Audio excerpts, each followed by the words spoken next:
The 2024 Phoenix Rising season is presented by Equality Health. The Valley of the Sun is in the middle of monsoon season, and it's a bit of a blistery one here in Phoenix at 38th in Washington as the 6, 7, and 8 Phoenix Rising FC play host to one of the top teams in the East, the Tampa Bay Rowdies, coming in 11, 6, and 4. Tonight's match is brought to you by Equality Health. As we welcome you in, the hair's going everywhere. Killian McClatchy, Joe Lowry, one of the men in charge of Backheel.com. Joe, it's good to be back here with you. We got an interesting match going on between these two teams, kind of in interesting positions. Phoenix trying to right the ship, Tampa Bay trying to keep track in a loaded East. Connections on both sides, coming from Phoenix to Tampa Bay and Tampa Bay back to Phoenix. An interim manager for Phoenix Rising as well. This is getting closer and closer to crunch time for a team that's below that playoff line. It certainly is, and we're going to talk a lot about the connections. We're going to start off with our players to watch. We're going to start with the home team for Phoenix Rising. This is presented by Phoenix Union School District. Charlie Dennis, the new man from Tampa Bay, signed from July 17th.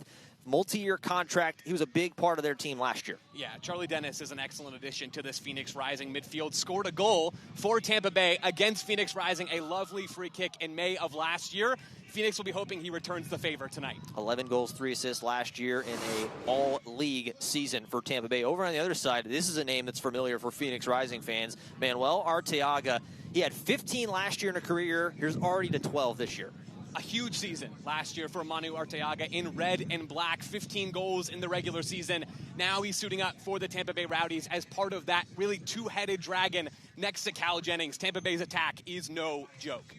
Well, they're the players to watch. We got kickoff coming up as the wind keeps on a-blowing. These fans are excited. It's Phoenix Rising and Tampa Bay. We got lineups and kickoff coming up next from Phoenix.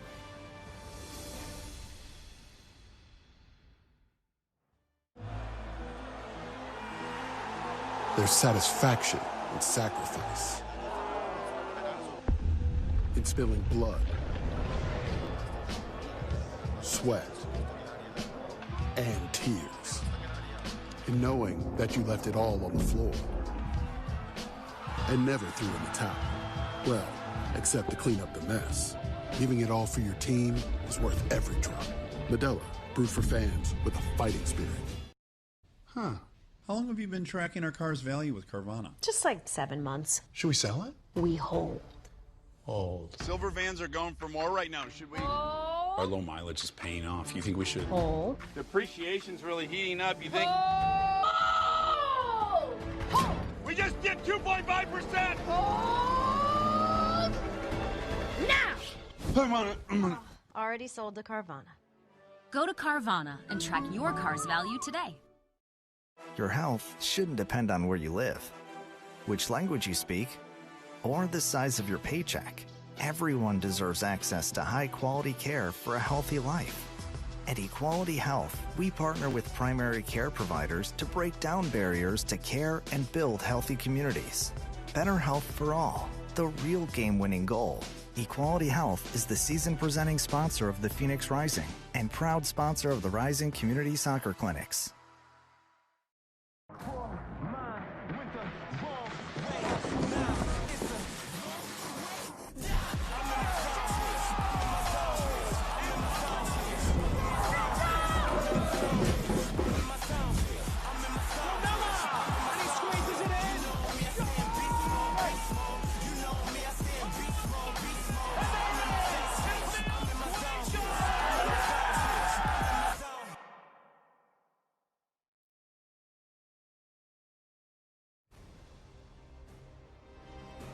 Tonight's broadcast of Phoenix Rising FC is presented by Equality Health, by Carvana, and by Northern Arizona University.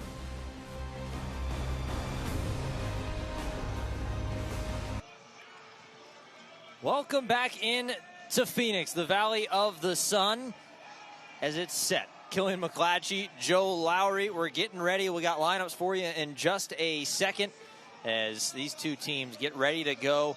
We're going to start off with the visitors from Tampa Bay. Here's how the lineup goes. We already said it in the open. The two-headed dragon and Arteaga and Jennings, keep an eye on them up top.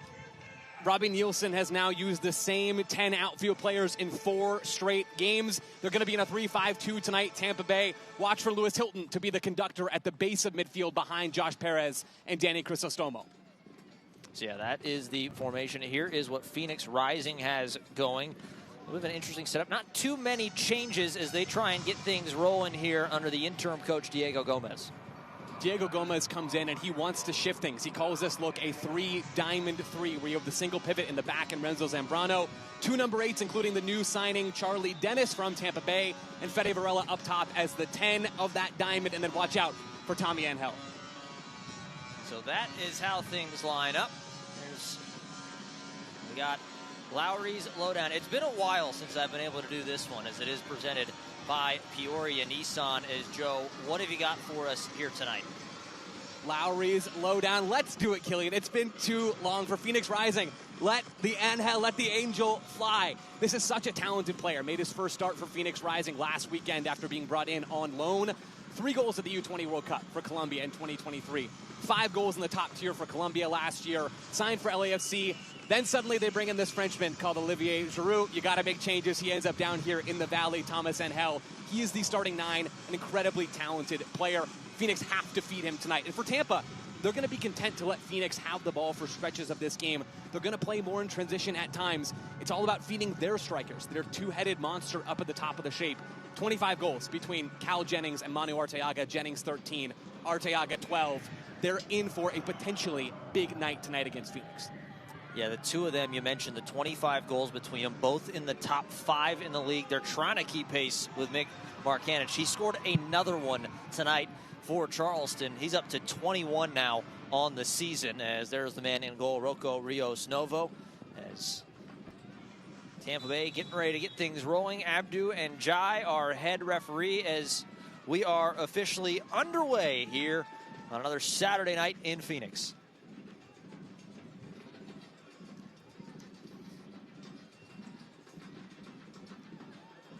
Tampa Bay coming into this one 3rd place in the East with 39 points, that record of 11-6-4. And Joe, we were kind of talking about it a little bit early on, as specific young Biare, as he just pops one right into Rios Novo's hands. But this is a Tampa Bay Rowdies club. They're starting to trend in the right direction, unbeaten in their last 5, a couple really good matches. They're scoring goals. They need some 3 points, though, because if you look above them, Charleston already with a win. And then you go and look, Louisville City, they've been having a big match against Sacramento so far, and that will give you some updates later on in the evening. But you got to try and keep pace with those big 2.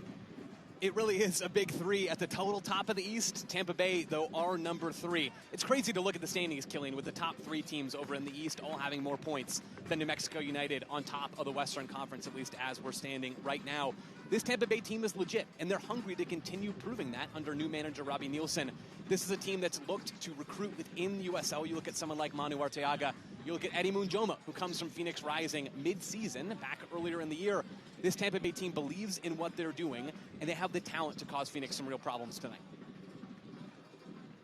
So Rito trying to get a little fancy with the back heel as move the ball around. Lawrence Wyke, one of the men, the 3 men at the back. You got Wyke, Pop Marboy, and Ale Fuenmayor, the 3 center backs for Phoenix this evening.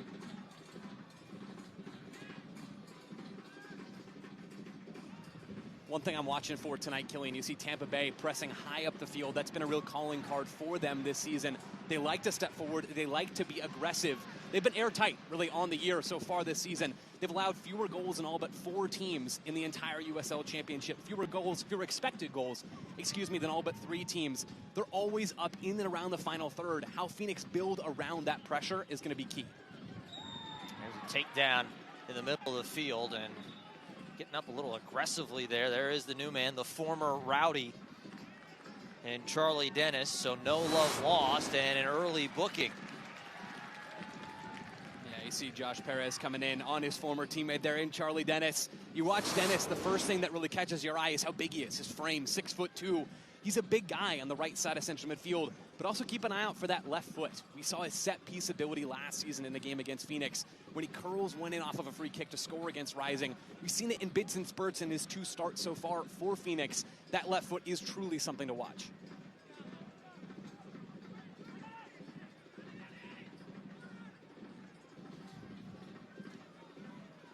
back over to Wyke.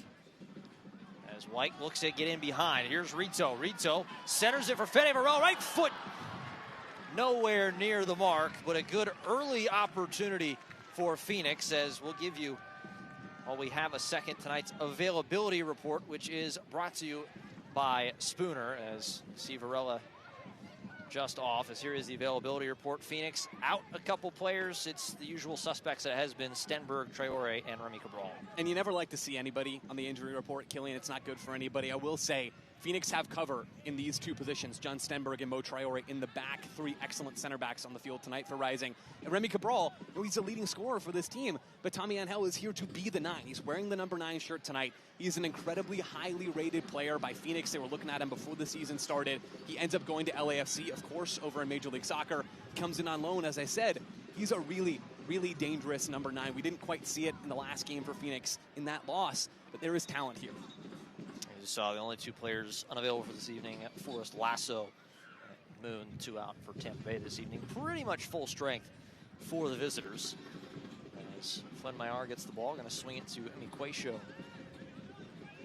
And one thing, Killian, fans might notice a little bit tonight is Emil Quayshow playing a little wider. You see him now sort of in that left back role for Phoenix Rising as he tracks back to win the ball.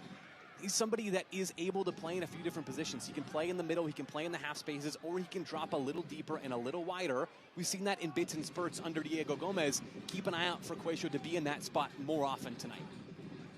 Quayshow kind of seems like he's one of those guys that it's an instant, you plug him in, he's going to give you a spark and some electricity. And certainly trying to help provide that. Nice job tracking back after that turnover. Rios Novo playing well out of the 18, gets the ball back at his feet. Phoenix Rising 6, 8, and 6, 25 points. Down still on the outside, looking in for the playoffs as of now, as the ball swung to Azokar here on the near side. So Carr tries to cut inside, nicely done defensively though, and cleared away out of danger, at least for the moment. Jordan Doherty. That one, poor pass. Hilton misses it, so it goes right to the feet of Dennis as he spins around. Everybody's still slow, and finally a whistle. Everybody's kind of standing around waiting for something to happen.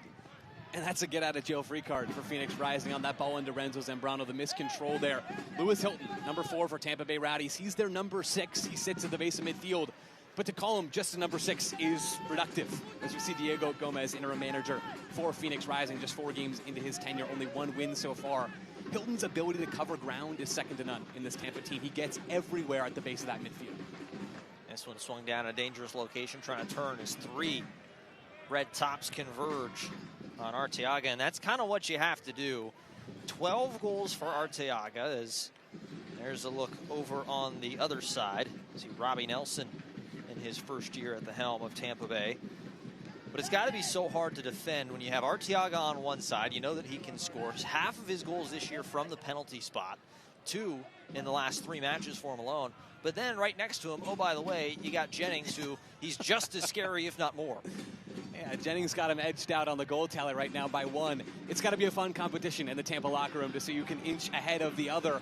This is truly an excellent front 2 for Tampa Bay. Robbie Nielsen has talked about this season how he comes into the year hoping to play with 1 striker, hoping to play in this 3-4-3 shape, and he was rotating through in preseason Arteaga and Cal Jennings, and then he realizes a couple of weeks into preseason, hey, these guys are too good to only play one of them at a time. He's got to go for that 2 forward front, and it has paid off in a big way. Yeah, White came through aggressively, landed hard on that right hip, as he's still a little slow to get up. Taking a look at White, as he's now back up on his feet. Came in a little hot on that challenge. No doubt. And we're going to see physicality. This is a Rising team that under a new manager, this is Diego Gomez, assistant to Danny Stone, who's now no longer with the club, now an assistant with Orange County SC, a Western Conference rival for Phoenix Rising. This is a team that wants to ratchet up the intensity when they're playing without the ball under Diego Gomez. They want to be more aggressive. Lawrence White doesn't need anybody to tell him to be more aggressive. He's got that in his DNA anyway, but expect to see plenty of hard challenges, especially with so many connections between these 2 clubs.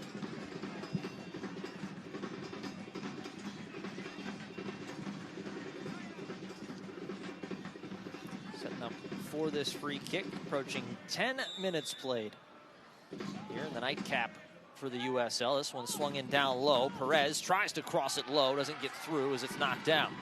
Phoenix going to see if they can't counter. And a little bit of a too strong touch actually took a deflection off of Tampa Bay. As fans, reminded the USL Summer of Soccer continuing on the CBS Sports Network with a Western Conference matchup of the top versus the bottom. High-flying Sacramento Republic host El Paso Locomotive side looking to climb up the standings on August 14th at 10:30 p.m. Eastern on the CBS Sports Network. One thing here, Killian, we're seeing Phoenix Rising defending in more of a 4-3-3 shape. It's been a lot of 4-4-2 under Diego Gomez so far. Now we're seeing Fede Varela drop deeper into midfield to deal with Crisostomo, to deal with Cal Jennings dropping into that midfield area. Phoenix are trying to have a third body in the center of the field, likely to go toe-to-toe with Tampa as they've got their three center mids in that 3-5-2. Jennings with a good turn, gets the ball to his left foot, tries to cross it in down low, looking for a strike mate in Arteaga, but it doesn't get through. Nice slide tackle in from behind as Yangbiare has it at his feet and plays it back. And real slow to get up, little pushing and shoving. That was a heavy tackle. Crisostomo, and now pressing forward. Angel, left foot crossed in, Azokar right foot sneaks it in the bottom corner. It's 1-0 Phoenix. But wait a second.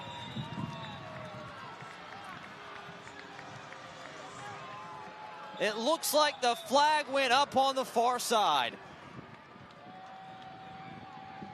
What a moment that was for Phoenix Rising. So close to going 1-0 up here in the 10th minute. Tommy Angel on the ball between the lines, driving forward, and just waits a half second too long to release Juan Carlos Azokar, playing as a full-on left winger today. What a chance. Dangerous, coming back the other direction. Lots of space, crossed in and deflected out. Nicely done by Wyke, being in the right place at the right time as Tampa Bay nearly pounced on the counterattack. What a game we've got so far tonight, folks. Action at both ends. Two teams with real talent. We haven't seen enough of it from Phoenix Rising in terms of their attacking play so far this season. A lot of possession, not a lot of purpose with that possession. And we saw in that sequence with Angel receiving between the lines, this team can be dangerous on the break. Austin Perez, seen a lot of him on the edge of that 18 on the far left side. One more look is see just a hair as Azokar. Nice shot, but just going too soon.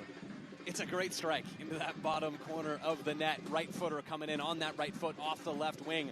Juan Carlos Azokar, not a natural winger. It's him and Gardarito playing as the wide players in that 3-diamond-3, as Gomez calls it. But Azokar looking real comfortable in that sequence. Got our first Carvana corner kick of the night. Proud sponsor of Phoenix Rising. Carvana will drive you happy. Opportunities for this first set piece. Watch out for Jennings. He's got 4 goals off his head already this season of his 13. Play it short. Right back, built something off at the edge of the 18, but right into the top of Lawrence Wyke's head as he just clears it out to quell the danger for a moment. With the back post there, Ale Fuenmayor sticking like glue to Manu Arteaga, the two former teammates, both key players for Phoenix Rising as they marched to the trophy last season in the USL Championship. Guys that know each other well. Diego was asked about it earlier in the week, how do you deal with Arteaga? And he said, well, these guys know Manu, and that gives us a little bit of an edge. We'll see who comes out on top in that battle. Our boy headed that one right into the knees of Dennis as Rito tries to get it out, and he'll chase it down. So trying to keep on going. Good activity so far tonight from the two wingers. Rito and Azokar, again, brought in this season specifically to play as wingbacks in Danny Stone's system, which was really carried over from Juan Guerra when he went off to be with the Houston Dynamo as an assistant to Ben Olsen. These guys aren't pure wingers, and Gomez wants to play with pure wingers. That's a huge reason why we see Damian Barker-John brought in on loan from Real Monarchs and MLS Next Pro, RSL's affiliate, the Major League Soccer club. Parker John is kind of the only true winger profile on this team now, Killian, that Erickson Gallardo has moved back to Venezuela, going to play on the top flight down there. This is a rising team that is sort of a transition. Yes, moving from coach to coach, but also tweaking some elements of their attacking play to really put more of an emphasis on the wide areas. Certainly a big change as Phoenix Rising hoping that it's going to lead to more results here in this second half of the season. And we mentioned outside looking in as of this moment. Still a lot of soccer to be played this year, so certainly by no means out of it by any stretch. As Quayshow plays it up to Angel. That's the hope, is that you have new bodies, 3 new players, players outbound, players inbound, new manager, new voice with more of a voice in the locker room. You're hoping, see a little contact in the box there, you're hoping that this is an opportunity to refresh. You're back in front of your home fans. You had 1 home game under Diego Gomez so far. You're hoping that this can be a real statement win for Phoenix Rising against one of the elite teams in the USL Championship, a team that you know well, with many, many players that you know well and who know you well at the very same time. This is a big opportunity tonight for Phoenix Rising to prove that this is going to be a legit end of the season for them. Throwing is so there, a little opportunity. Of course, a little bit of a takedown inside the box. Phoenix says it's, of course, a penalty. Tampa Bay waving it off like, well, I don't know what you're talking about. Rios Novo plays it back out towards Wyke as he crosses midfield. Wyke moving his way forward. Decides to lay off for Rito. Angel and now Renzo Zambrano. I like Angel dropping to receive between the lines there, and you see him now tracking back up to occupy that 9 space. He's a player who can do a little bit of everything. Can drop in, left-footed, nice first touch, works well in space. We saw that earlier on that ball to Azakar, perfectly weighted, just a little late in the timing. Angel can help this team build. The question still for me is, who's going to feed Thomas Angel when he is in and around the box? That's still an open question. Quayshow, a bit of a tough touch, but he earns it back. Nicely done from Emi Quayshow. Plays it ahead, looking for Angel as he spins down. Got kind of twisted up. As the ball was a bit too far behind him, might have taken a deflection as well as it found its way into the 18. No, Quayshow heard me there. Killian wondering who's going to feed Tommy Angel. Nice ball in this time. Azokar trying to chase it down, but nicely done as Jordan Farr, the keeper, the top man for Tampa Bay between the sticks, comes out to corral that one. Good to see Jordan Farr back between those sticks for Tampa Bay. Missed their game against Monterey Bay, that 2-2 draw last weekend for the birth of his daughter. So congratulations to the Farr family. Good to see Jordan Farr back. Certainly, and he's got a wild story of how he ended up inside Tampa's Angel. Waiting for it, one touch, chipped up and out as Freddie Kleeman was there waiting for it. Not completely out of danger just yet, as now Guillen chasing it down. Still playing as it did not go out, crossed in low, chipped back up and out of the 18. Young Biare trying to clear it away as Zambrano going to collect and turn. See Hilton there stepping out of his number 6 spot to go and press Renzo Zambrano. That's an area where Phoenix could theoretically have a numerical advantage. If Renzo Zambrano can receive in space, they'll be able to play forward, or if Hilton's stepping forward to mark Zambrano, there'll be space in behind that midfield line, looking for Varela, looking for Charlie Dennis, or even now as we're seeing Thomas Angel dropping in to connect. Quayshow calling for the ball as it's played all the way through, right calmly to the feet of Farr.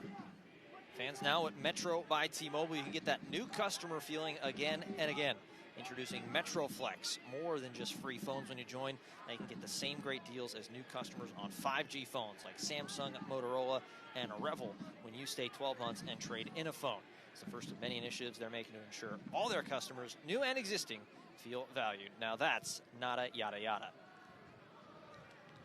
Tampa Bay pressing up against Phoenix Rising's number 6, Zambrano. Phoenix doing the same on that goal kick from Tampa with Fede Varela stepping up towards Lewis Hilton. Really trying to restrict that space in midfield. Just a few seconds later, Phoenix Rising back on the ball. That's good work. That's too strong as Varela tries to chase that one down, and it ends up just out. Quick throw in taken by Phoenix.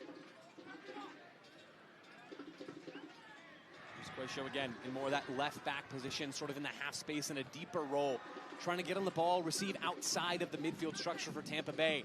That's an area that Rising could look to exploit. Here's Hilton trying to press forward. He's got Arteaga off to his left and one more trailing.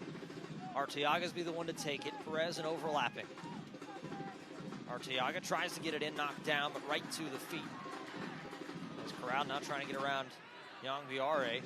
As Okar taking 2-on-1, still weaving his way around. Still as finally the ball taken off of his feet. It's a real skill, being able to bumble your way through a crowd like that, keeping the ball close to your foot, entering those 1v1s with speed, with aggression, with strength. Juan Carlos Alzacar has that flair to him, but he's got that strength too. A couple slips. This was a turnover from Tampa Bay. Rito tried to take it, and now a shove from Rito to the back. He went right after Guillen, the captain for Tampa Bay. As here's Jennings chasing it down. Nicely done, though. Popmar Boy to stick with him. And now a whistle, and it will be Phoenix ball. Death, taxes, and Popmar Boy cleaning things up in the back. That's been a constant for Phoenix Rising in 2024. The first-year professional out of Clemson. Somebody with a really, really bright future. Somebody who I think, Killian, still has a lot of work to do on the ball. That's been the thing with Popmar Boy all year long. But to me, it looks like he's improving his play in possession. We haven't seen so much of it tonight. But keep an eye out for Popmar Boy when the ball is on that right foot. If he can keep the ball on the ground and keep it moving quickly, man, his sky is the ceiling. His ceiling's the sky.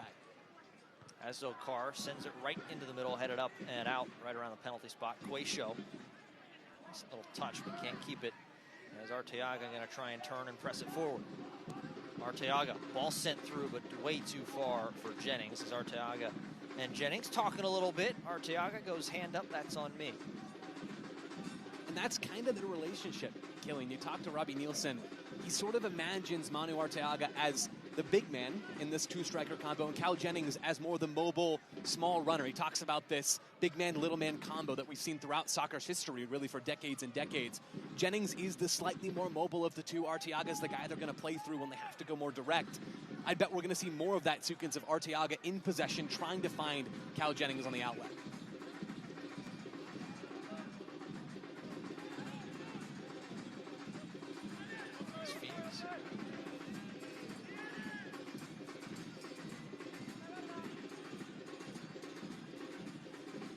Snovo holding it up above the top of the 18 as he starts to get things going. And a reminder, fans, the USL Super League is kicking off its inaugural season as a long ball comes in, and Hell tries to come out far, is way out, and he comes and just Karate Kid kicks it, but not fully out of danger. And now Quayshaw, a little bit of a touch and a pull. So we'll get back to the Super League. It's kicking off the inaugural Division I Professional Women's Soccer League in August. 8 teams from across the country will begin play on August 17th, airing exclusively on NBC's Peacock Network. Joe, I know that's going to be really exciting. A week from today, they get underway. A lot of people. It's going to be great to finally have that out here. I love more soccer. I love more soccer. We're going to see USL take a step forward in their investment in the women's game. It's an exciting time to be a soccer fan in the U.S. Especially as of today, gold medal. That's right. Winning U.S. women's soccer team, taking home the gold over in Paris, adding another one to the tally.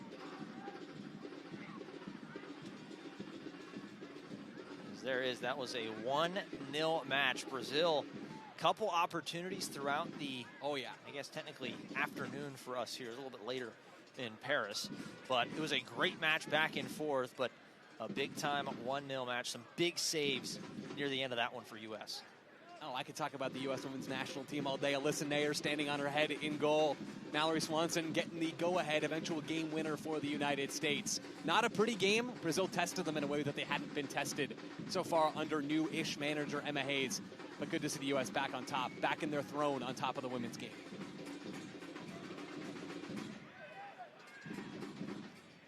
Here's what we talked about earlier in the game, Killian. Phoenix Rising building through the pressure that Tampa Bay is pushing. Hilton is staying touch tight to Renzo Zambrano in the press, and they'll drop back as Rising break that pressure. Phoenix then playing through Ale Fuenmayor, trying to work their way around and then through the high press that Tampa Bay are throwing at them.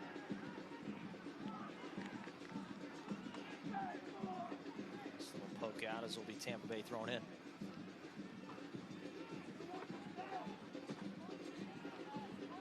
I want to welcome you in.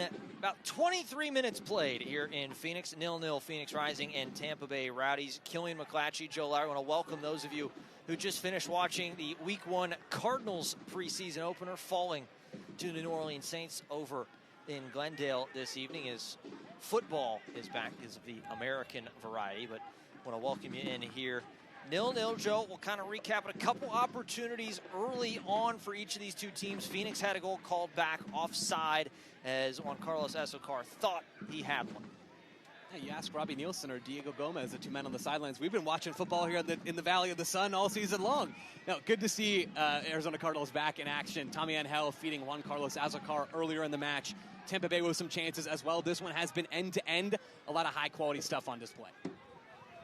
White, nice little 1-2. Rito, can he chase it down and get there? He can. Rito into the middle. Azocar knocked down and into the back of the net. They're going to say no. They keep on playing, and the flag is up on the far side again.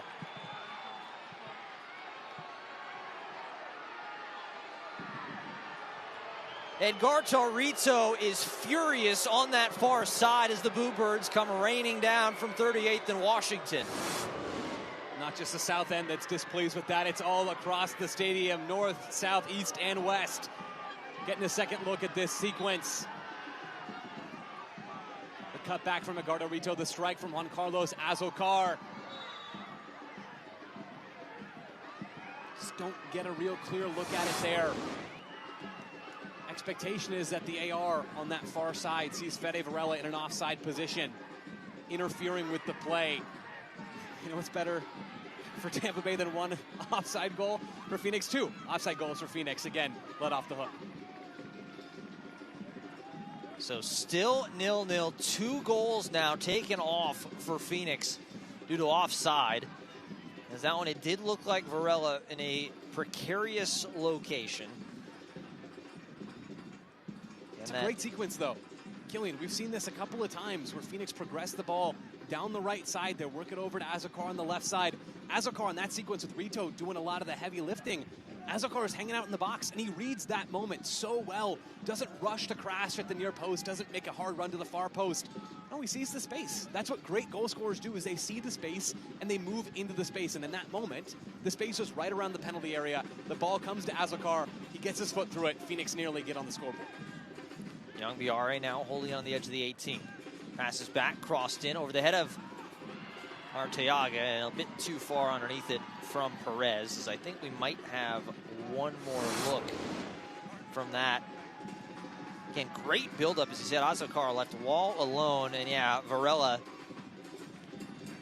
Again, I'm not down there, but looks certainly like the right.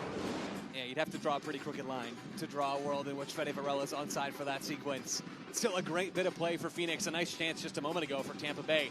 Lawrence White at the back post looking around and saying, hey, where's my help on this weak side? Looking to Charlie Dennis, looking to Edgardo Rito. That's something to watch for Phoenix on those long switches from right to left for Tampa. Who's going to help White out on that far side? It was a bit missed, as that ball that was to set up that opportunity from Lawrence White. As Quayshow turns, gets around Young Biare. And now Dennis, he slips up a little bit. But able to keep possession for Renzo Zambrano. Tempo's not high because of the slip there from Charlie Dennis. But that's a great bit of play from Phoenix, finding Quayshow, him creating the separation to then feed the open man in midfield. Phoenix, with their diamond shape, have that +1. They found it there.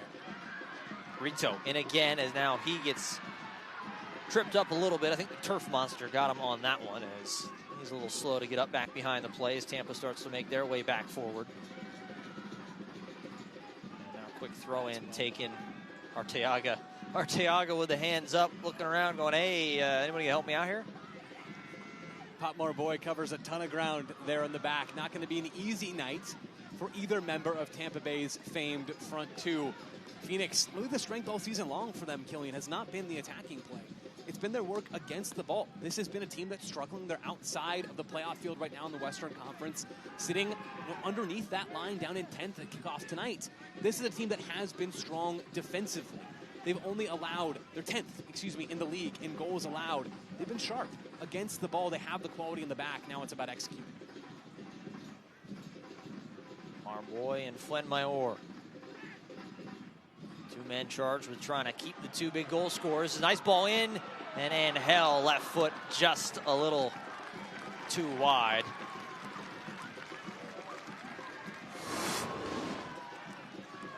Really sharp here in possession from Phoenix Rising. Phoenix draw the center back for Tampa Bay, Freddie Kleeman, out of the middle of the back line. He vacates the space, and what does he do? What does Tommy Angel do as soon as that space is open? He makes that run in behind. That is a great example of a counter movement, right? Think of it as a seesaw. One player drops to the ground, the other player goes, the other player steps high. Tommy Angel reading the space so well. I think if you're Diego Gomez so far tonight, Killian, you are really pleased with the work you've seen on the ball, mostly moving through the pressure from Tampa Bay, a few hiccups in the early stages, finding some space, finding some chances in controlled possession moments. Some good stuff so far from Rising tonight in front of that home crowd. You know, I mentioned one of our keys to the game at the top. Gotta let Tommy Angel fly. He certainly had a few opportunities both setting up and shooting himself. It's Tampa Bay trying to set something up on the edge of the 18. Sneaking around, Dennis comes in and gets a toe on it and deflects all the way back, right down to the feet of Cristotomo. Set through and nobody there.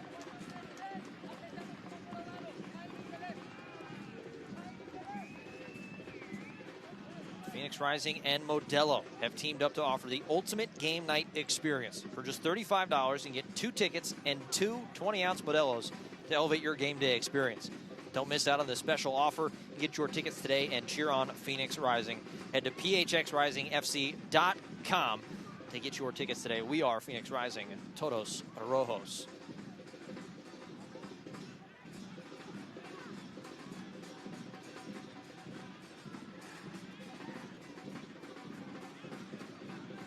All being played around.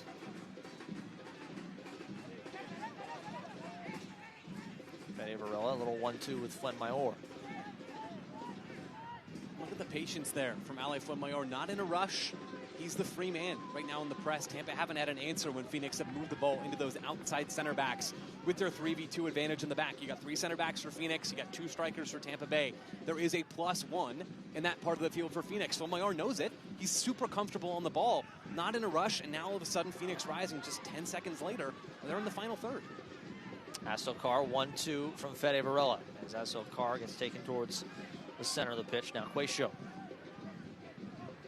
kind of goes in between everybody as they look around, played all the way back to Fuenmayor. Phoenix very content to take their time to set things up.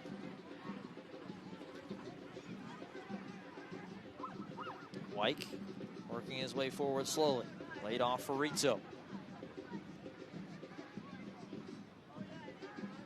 Renzo Zambrano. Fuenmayor. Mayor plays ahead, Quayshow. Who turns, little chip back to Fede Varela. And Zambrano now again trying to play it through and headed straight down, but still at the feet of the men in red. Robbie Nielsen down on the near side for us here at 38th and Washington, visibly frustrated on the sidelines. His team can't get out. They're trapped deeper in a low block there. They can't play out into the front 2. Phoenix get back on the ball. As Guillen, captain, a little slow to get up there. His former teammates. 2 guys going after ball. Seemed like no malintent on that one. No, not at all. Aaron Guillen knows it. Charlie Dennis knows that these two know each other well, as you referenced there, Killian, with Dennis coming in recently in that deal from Tampa Bay. 3 appearances. He started 2 of the last games, really Phoenix's last 2 games. Charlie Dennis has been an addition, a strong one to that midfield. Well, it is still hot, even though the sun is nowhere to be seen. So it's a hydration break. Joe just picked up his bottle of water, so he definitely needs it. You have to. It is a beautiful night here, but both teams going to get a moment, get some fluids. It's much needed, especially this time of year here in Phoenix.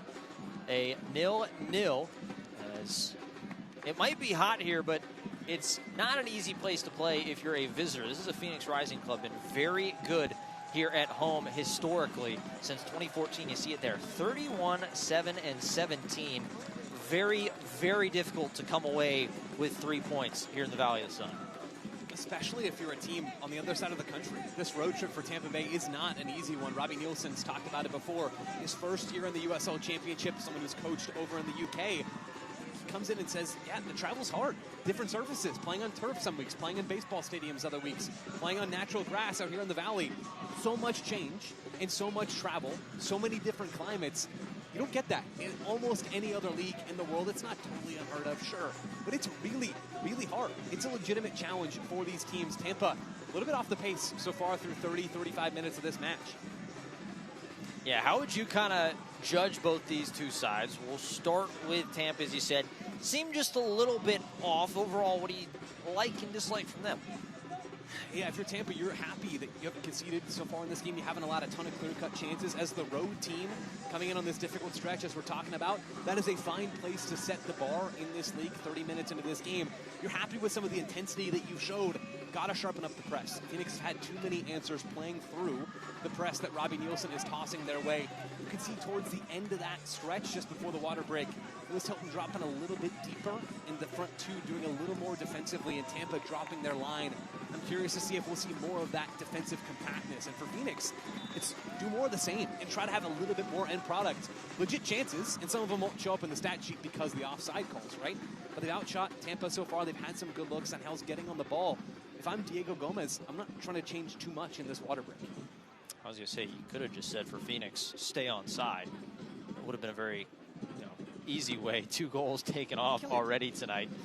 What are you doing up here next to me? You should be down there. That's a good point. Somebody We'll get you on the bat phone down at the sidelines. There you go. Perfect. I was going to say that comment will come and the phone will be immediately hung up and thrown in a different direction. I can tell you that much. I'll go, who just handed this to me? Why? What are we doing here? I think we found the halftime entertainment. Who can throw a phone that Killian's on the other end of the farthest? I'm into this. Ingarto Rito would probably look up at it and say, seriously? Like, this is the tip that you've got for me? I don't think the coaching tenure would last very long, personally. But, hey, that's why I'm up here. I'm glad you're up here. Young Biare, back things going. Nice cut into the edge of the box. A little bit of a shove and a finger wag. No, from Abdu Njai, the head referee. White tries to lay this one ahead. Certainly letting him play some physicality. Kind of expected it with two teams with so many players who know each other really, really well. Yeah, good tempo set to this game by the officiating crew. Lots of fouls sort of being ridden, challenges being let to play out. It's not a bad thing. We haven't seen anything get out of hand. The tempo has been good. The game's flowed. Nice 35 minutes so far. Let's set down. Arteaga played back. Young Biare. Right-footed cross, looking for the back post and headed up and out. Nicely done as Wyke headed it clear. And that's the second time we've seen Lawrence Wyke isolated on the weak side of the box for Phoenix Rising as Tampa Bay work the ball down the right, their right side, Phoenix's left, and play that cross towards the far side. Wyke does very, very well there, but there's an unmarked Tampa attacker just outside of Wyke's shoulder. Charlie Dennis or Gardarito, somebody's got to drop back in that moment for Phoenix because they're running really, really close to the sun on that side. Do you think that's potentially is trying to break out now? Here is Dennis waiting up, going to lay it ahead.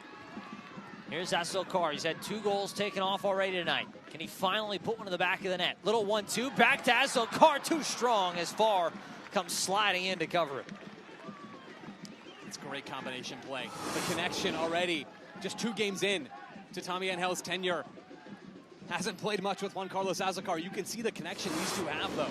Another well-weighted ball to find Asokar in the box. That connection's been really, really bright tonight for Phoenix. Young Biare up the near side. Is now Jennings with a little bit of a room. Quickly closed down. Takes a little bit of a shove as Jennings down on the grass. Sent into the center. Arteaga stops. Right-footed shot and just too high as he fires that one into the Banditos behind Rocco Rios Novo. That's something the South End's seen a few times before. Oftentimes it's ended up in that top corner of the net. Phoenix Rising breathe a little sigh of relief there. Arteaga, we mentioned A big part of this club a year ago in Phoenix, a career year with 15 goals, 7 assists. Already up to the 12 this year, and still plenty of soccer to be played. And fans were watching this one, about 38 minutes played.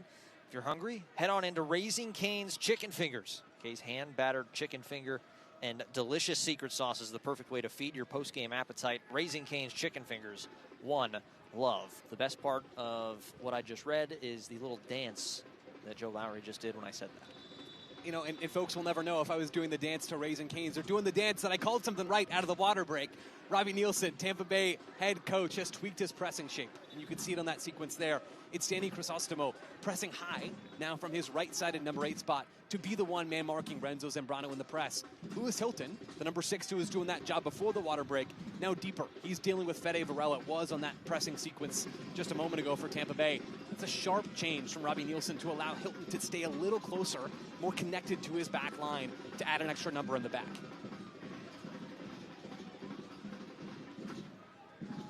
Tampa Bay looking to find somewhere to toss this one into. On up near the closing moments of this first half. 0-0 still. Couple goals taken off for Phoenix as headed forward. Long run. Here comes Rito. He's been a workhorse on that right side. Azokar is to his left. Rito tries to cross it in, deflected out, and a little chip cleared away. And now a foul. It'll be a free kick, and goodness gracious, Phoenix Rising doing everything but put the ball in the back of the net. This is some of the best possession soccer we've seen from Phoenix Rising all year long out here at 38th and Washington. Another sequence down that right side. Edgardo Rito doing the work on that right wing. Looks for the cutback. It's not there. Ends up driving down a little deeper. Tries to play Azokar. The ball doesn't go all the way through. It's not totally clean. Tommy Angel then is there. It's a weak-footed shot. It's the right foot. He's a left-footed player. Not a clean connection from Angel. Phoenix Rising, though, still with an opportunity now on this set piece. Rito, we knew he's quick, but tonight he seems like he's having that extra gear. He's pressing that nitrous button, it seems like, and just flying out after some of these balls. Well, we saw glimpses of it early in the season, where it was Panos Armanakis in that right half space, now, of course, over with Memphis 901 FC, and it was Edgardo Rito as the right wingback in what was then a 3-4-3 shape under Danny Stone. We saw some really bright play down that right side with Rito showing off his speed. And then it's been a quiet stretch for Edgardo Rito, entrusted with the start over Damian Barker-John and paying off so far. Dennis and Zambrano. Dennis, left foot knocked down by the wall.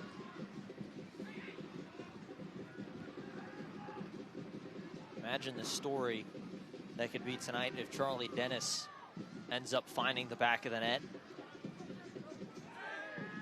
Nangbiare tries to get around and now send up. That one's almost towards us. Give us some action up here. Come on now. I had my hands ready. No receiver gloves tonight, but I was ready for that. Early substitution as Damian Rivera going to come on for Pacific Nangbiare. So a bit of an early move here for Tampa Bay. Not sure if Nangbiare pick up a little bit of a knock or just wanting to change things up potentially. This does change the look a little bit for Tampa Bay. Rivera is more of a forward-thinking player. Appeared in every single game for Tampa Bay so far in the regular season, mostly, though, as a substitute. Now we're seeing Eddie Munjoma, former Phoenix Rising, outside back Eddie Munjoma, over on the right side, and it looks like Rivera's gone over to that far side. Again, playing a little bit further up the pitch as he sends it forward. Played ahead, nearly tripping over, and now crossed in, and still in play, not fully out as the freshman on, Damian Rivera from Cranston, Rhode Island. Currently on loan from New England Revolution of the MLS. This one sent down, Arteaga slips down, then sends it just a bit too high. Rivera comes on the field for Nyan Gabiri immediately. Tampa Bay are trying to hammer the advantage they've had all half long on that left side. You know, Lawrence Wyke hasn't had too much to worry about, but you could see his concern and his frustration being underloaded on that far side of the field. Tampa now subbing on a more attacking player. Robbie Nielsen brings on Rivera. He's going to give you more on that left side than Eddie Munjoma, who was playing on the side of his non-dominant foot. Now you move Munjoma onto the side of his stronger foot. You get Rivera a forward, really into that more of a wing-back role, and you're going to really turn up the pressure on that Phoenix Rising right side. Perez now on this near side as he comes to meet Emi Quayshow. Fans, Select, the official match ball supplier of the USL Championship and many other elite leagues throughout Europe. Be sure to visit us.select-sport.com for the latest Select products, specials, and more. Select, the player's choice. Another good press break from Phoenix. Curious to see if Tampa settle into that back five or if they're going to stick in a back four with Rivera on the field. They're in more of that back four shape now with Rivera just tracking back. Looking like maybe more of a 4-4-2 from Robbie Nielsen to close out this half. Rito a little bit of slip up down there in that corner once again. Does a nice job rising up and heading the ball down from Popmar Boy. How good has he been in this first 44 minutes? Killian, flawless in the back against one of the best attacking pairings in the USL Championship. Dennis, left foot low, one hop, waiting. A nice athletic position there was Jordan Farr as he tried to play it out. As Rito still pestering. Again, he has been all over the pitch tonight. A really nice first half from the Venezuelan.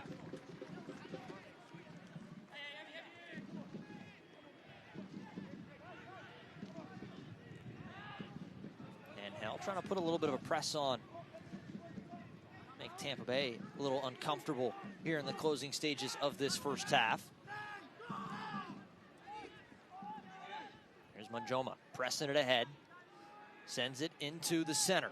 Here's Rivera. Rivera off to the left, low shot, and just missed the near post. It looked like Rios Novo had it covered off, as he has a quick chat with his rookie center back, Popmar Boy.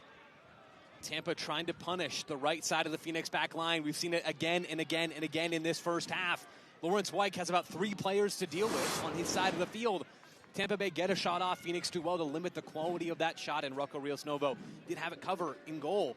And danger from Tampa Bay. Good changes from Robbie Nielsen. Looks to me like they're in more of a 4-2-3-1, more of a 4-2-2 shape. They've ditched that back three, really putting numbers on that left side with Rivera. It's going to be a tough change for Phoenix to see how they adapt to that structure. Very dangerous pass from Rocco. This came flying in. That was Perez. He couldn't keep it down as 3 added minutes to the end of this first half.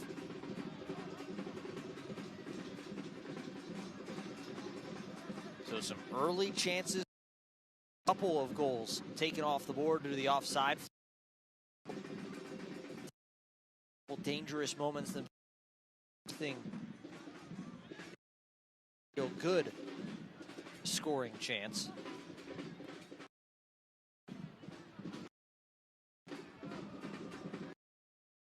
So we'll try and take you through here.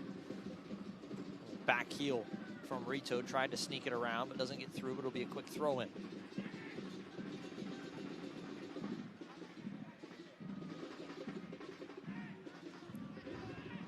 Popmar Boy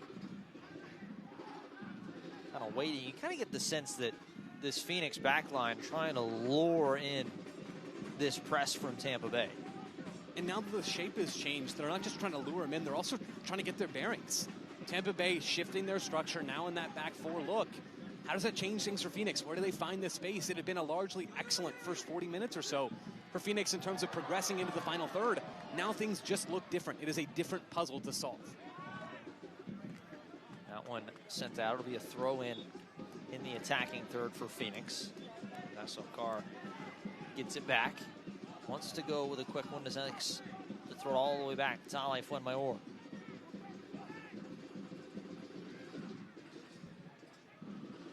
See if Phoenix can win 1 or 2 more real good chances before they go into the locker room for halftime.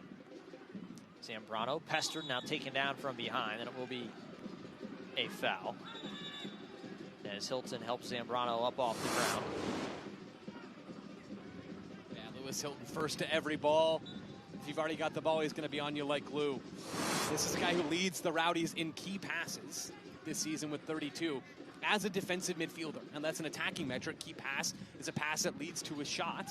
He's everywhere. That is to say, he is everywhere all the time, running, covering blades of grass defensively, doing the work on the attacking end as well. Asokar, that ball kind of hung up. Asokar gets his head to it, knocks it down to himself, sends it over, and Hell to his left foot, and Hell, what a save from far.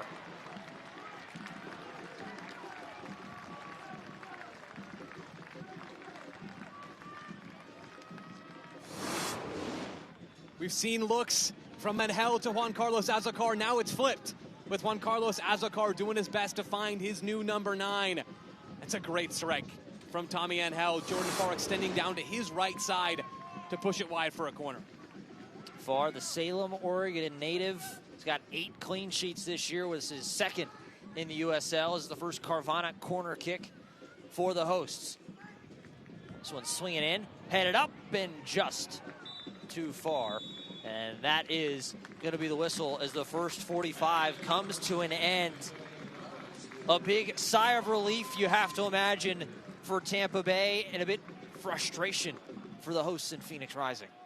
A fun 0-0 so far here in the Valley of the Sun. Robbie Nielsen making some changes, having a little bit of a shift close to the end of halftime. You don't see first half subs too often shifting into that back 4. Phoenix Rising now have to figure out how to respond to continue to create chances. So 0-0 through 45 minutes as the two sides will start to make their way to the locker rooms, rehydrate, get off their legs for a moment, and get things back going for this second half. Don't go anywhere. It's been a fun first 45. We got the halftime report coming up. It's 0-0 in Phoenix. So we got.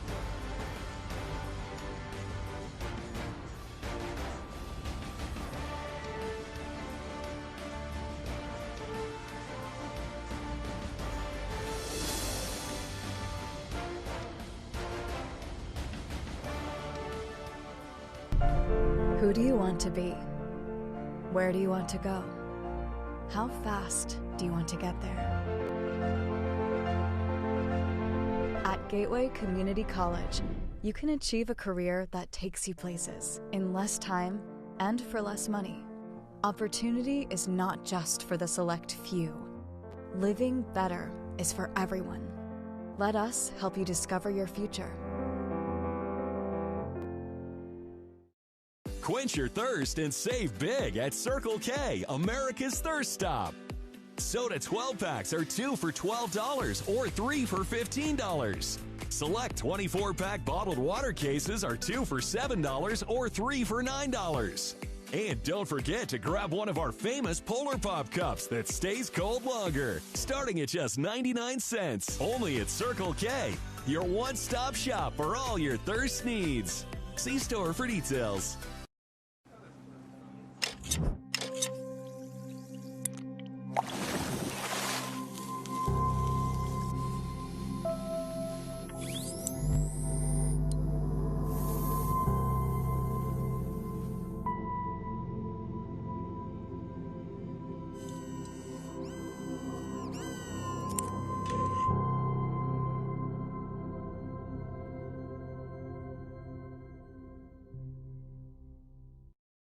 Get free checking at Arizona Financial. Plus, get $200 cash when you open your new checking account. There's no catch, no minimums, just 100% free checking, including free identity protection, built-in security features, and 24/7 mobile banking. Your financial future has arrived at Arizona Financial. Get the tools, security, high yields, and free checking you want, including free identity protection. Open your new checking account today and receive $200 cash. Visit arizonafinancial.org/free.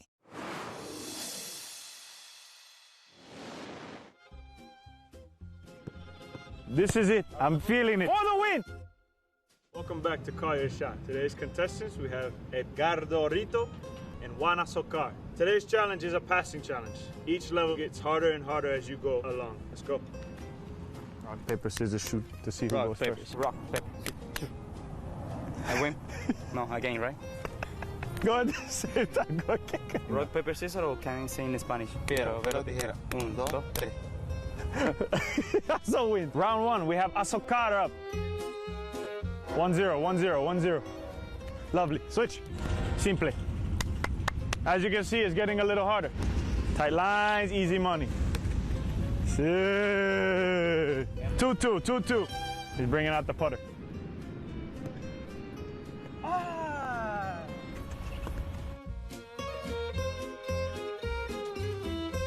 Round 5, final round. This is where you put in slow motion and you put the Pirates of the Caribbean music because there's a lot at stake here.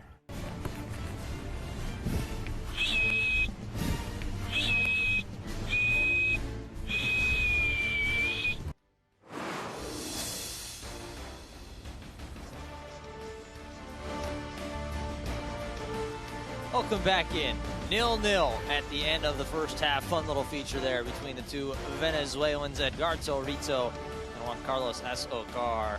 Rito coming away with a big win in that Call Your Shot challenge. And hey, certainly connection looking good so far tonight as the two linked up a couple of times. Still haven't found the back of the net just yet. We got scores from around the USL tonight in a busy Saturday.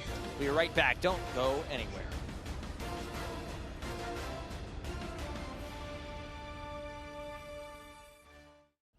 Is it somebody's birthday? Dad, come watch us hit this ugly piñata. Dad! When Hornets show up, so do we. Terminix it. They're hungry for the women's game. They want to see women's soccer. They want to play women's soccer. And that's what we're building at the USL. You can see it in my eyes, only want the best. Maybe running every night, won't settle for less. Got me looking to the sky, got me feeling blessed. Got this fire burning up inside of my chest. Burning up inside of my chest.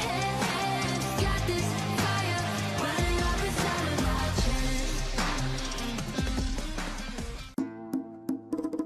New flavors. The same traditions. Be the guest of honor. Add more flavor to your parties.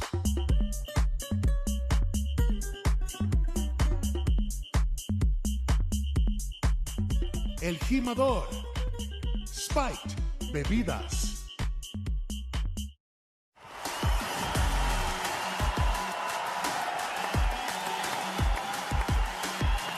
Oh, and Trevor with a brace. It's stoppage time. Fred! El Paso lead on the road.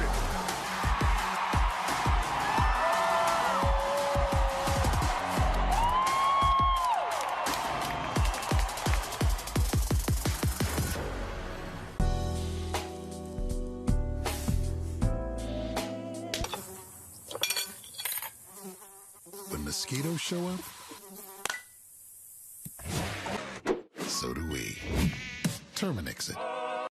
Phoenix Rising are your reigning national champs, and they're fired up for the 2024 season, so come witness it. Join your Phoenix Rising as they face off against North Carolina FC.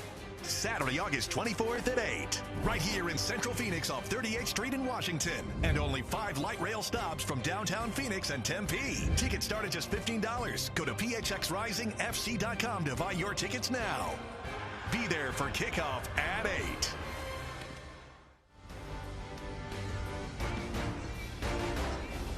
Back in Phoenix, 0-0. It's the Equality Health halftime report. Killian McClatchy, Joe Lowry. It's been an exciting first half of action so far here. We're going to get you some scores. The USL, a busy night here tonight. We mentioned Bay trying to keep pace in a loaded Eastern Conference. As here's some of the scores. Louisville City, a barn burner, 4-3 over Sacramento Republic. An awesome match there. Louisville City, again, continues to just keep their lead up at the top. FC Tulsa and Orange County, a 0-0. North Carolina FC, that's the opponent coming in here in just a couple weeks. A big 4-1 win over Colorado Springs. Yeah, it's a huge result for North Carolina. Louisville, as you said, Killian, continuing to set the standard, along with Charleston and Tampa Bay trying to push themselves into that conversation as well at the top of the East. Those are some of the big scores from around the league as we're going to flip things over. Some of the news and notes from around the league. One of the big ones, speaking of gold medalists, the U.S. women's national team will be in Louisville City FC against Argentina on October 30th. So certainly if you're around there, go see the Olympic gold medalists. Rhode Island FC, Cano Smith named Coach of the Month in July after an undefeated month coming away with 3 wins. And then, as we mentioned, North Carolina FC here in Phoenix on August 24th, 8 p.m. here in Phoenix, Arizona. We'll have that one for you. And then remember, for tickets, go to phxrisingfc.com. And anything else you need to know on the USL, USLChampionship.com for more info. It's a Saturday night in Phoenix, Arizona. We're winning jerseys out here, ladies and gentlemen. 0-0. Don't go anywhere. We'll be right back. This spring, Raising Cane's invites you to grab life by the chicken fingers. So get out there. Be you. Do you. Embrace whatever makes you, you. All while enjoying Raising Cane's hand-battered cooked-to-order chicken fingers, crispy crinkle-cut fries, buttery Texas toast, and that secret recipe cane sauce that makes everything that much better. So go on, savor the day. Raising Cane's chicken fingers, one love. Your health shouldn't depend on where you live, which language you speak, or the size of your paycheck. Everyone deserves access to high-quality care for a healthy life. At Equality Health, we partner with primary care providers to break down barriers to care and build healthy communities. Better health for all, the real game-winning goal. Equality Health is the season-presenting sponsor of the Phoenix Rising and proud sponsor of the Rising Community Soccer Clinics. We're Carvana, the company who invented car vending machines and buying a car 100% online. Now we've created a brand new way for you to sell your car. Whether it's a year old or a few years old, we want to buy your car. So go to Carvana, enter your license plate, answer a few questions, and our techno wizardry calculates your car's value and gives you a real offer in seconds. When you're ready, we'll come to you, pay you on the spot, and pick up your car. That's it. So ditch the old way of selling your car and say hello to the new way at Carvana. Life happens every day. From small milestones. It's official. To big victories. With online programs that fit your life, NAU moves at the speed of you. So you won't miss a single moment. Mountain. Get started at nau.edu/NAU online.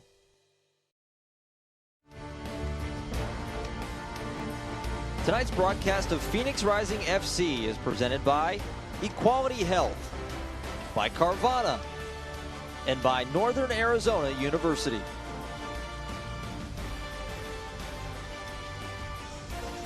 Welcome back in. Certainly don't need any of the winter caps this time of year. It's 0-0.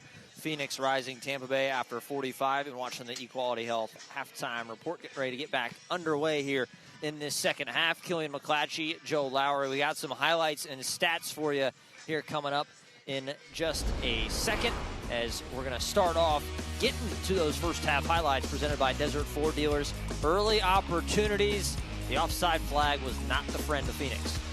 Very much not. That AR on the far side giving Phoenix a little bit of trouble. Correct calls in the first 45, but Phoenix Rising having success breaking down through their wingers Edgardo Rito and Juan Carlos Azocar. You see there the second goal that was called off correctly for an offside on Fede Varela. And then this one, you got Tomas Angel. He's been a big part playing in just a couple matches since making his way here on loan from LAFC. Edgardo Rito and Juan Carlos Azocar, the two Venezuelan dynamic duo there on the two wings, helping each other out. And then really one of the big ones right near the end of the half, as Angel got on the left foot. Huge save by Jordan Farr to keep this thing at 0-0. It's a great strike from Angel, and one of the things I like most about his game is that he can create his own shot. It's a rare quality in a striker in the USL Championship, and Angel has that quality. Here's the first half stats set by Gateway Community College. As you can see there, pretty even in terms of shots. The possession, number one. I don't necessarily know if it's as much surprising to you, Joe, but 67, almost 68%, just 32. It's a ton for Phoenix Rising in this first half, more than I'm guessing they would have imagined having in the first 45 minutes. Closer to 55% possession on the year. Tampa right around 51. Rising have been in control of this entire match, and that's not a bad thing. Having possession is not a bad thing at all. It allows you to control the game. It limits the opposition from having chances. The question in the second 45 minutes is, how do Phoenix create chances against a defensive structure that has changed to a back four for Robbie Nielsen? Sides getting ready to switch things up, go on the opposite ends. We want to revisit the Lowry lowdown. That's presented by Peoria Nissan. We'll get it right back. Said, let the NL fly. Certainly gotten some opportunities. And for Tampa Bay, you feel like Jennings and Arteaga just haven't really been able to fully get to where they want to be tonight. I'm just still stuck. Nobody's giving me props for my punt, for my Tommy and Hell punt, and I worked hard on it. I thought about it. There were drafts. There were revisions. I feel like we got to a good place. Tommy and Hell, 3 shots tonight. Just 2 shots in the entire match that he played in that 2-0 loss to Colorado Springs last weekend. And for Tampa, it's been the Pat Marboy show in the back line for Phoenix Rising. Pat Marboy's been excellent, sweeping up, applying pressure to Manu Arteaga specifically. Cal Jennings hasn't been a factor. It's going to change as Tampa continue to try to work the way down the left wing with Rivera coming onto the field to then provide service on the outside of Lawrence Wyke to feed the two-headed dragon for the Rowdies. You do kind of get the feeling if there is going to be a winner found in this match, it's going to come from one of 2 places. It's either going to come from the new signing in Tomas Angel, or it's going to be somebody who played for the other team, or at least used to, whether it's Arteaga or Charlie Dennis. It just kind of, it's shaping up to be that kind of match, right? Well, it's a great part of this particular matchup tonight. 3 Phoenix Rising players, 3 Tampa Bay Rowdies players who've suited up in red and black. That's Eddie Munjoma, Manu Arteaga, and Josh Perez, who was back with Phoenix in 18 and 19. And then 2, Charlie Dennis, and you're looking at Lawrence Wyke, who played for the Rowdies. Fun connections. I can feel where you're coming from there, Killian. We're all about the stories here as we are back underway for this second half. See if we can't find ourselves a winner and the 3 points here tonight in the nightcap in the USL Championship.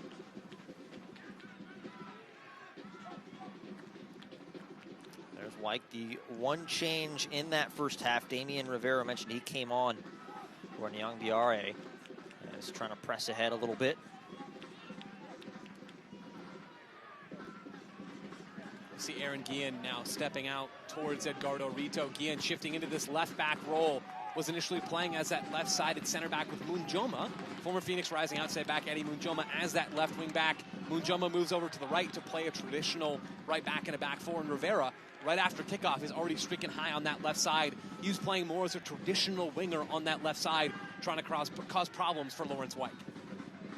First Carvana corner kick of this second half. Second one of the match for Phoenix Rising is Charlie Dennis, the man to take it. Carvana will drive you happy, proud sponsor of Phoenix Rising. Pop Marboy kind of lingering at that back post right now, just a little ways away as Varela gets to move himself inside. Dennis going to swing it in there. Farr comes flying out and gives the left fist to it and gets it out of danger. It's a long run from Rivera, but he'll just have to ease up as Phoenix will take the throw in.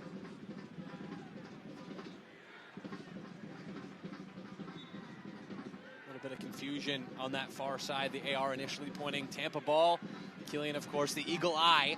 Correct, Phoenix Rising with that throw. One thing that Rising have done really well so far through 45, 47 minutes of this game is keep Tampa pinned in. We had the possession stats up at halftime. 60+% possession for Phoenix Rising, well above their season-long average. And for Tampa, well below even what Robbie Nielsen would have wanted coming out on the road and accepting that they were going to have to be more defense first in this game. Phoenix and Pop Marboy, and you see Lawrence Wyke sweeping up this ball. They've done a good job of keeping possession in the attacking half. So often in this sport, if you control where the game is being played, you control the game. We've seen a lot of build-up tonight out of this back half. Rocco Rios Novo with the ball at his feet a decent bit in this area outside the 18.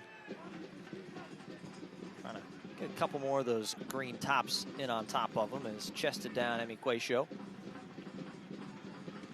A little bit too long as that one deflected out, but a throw in as Glenn Mayor will scoop it up.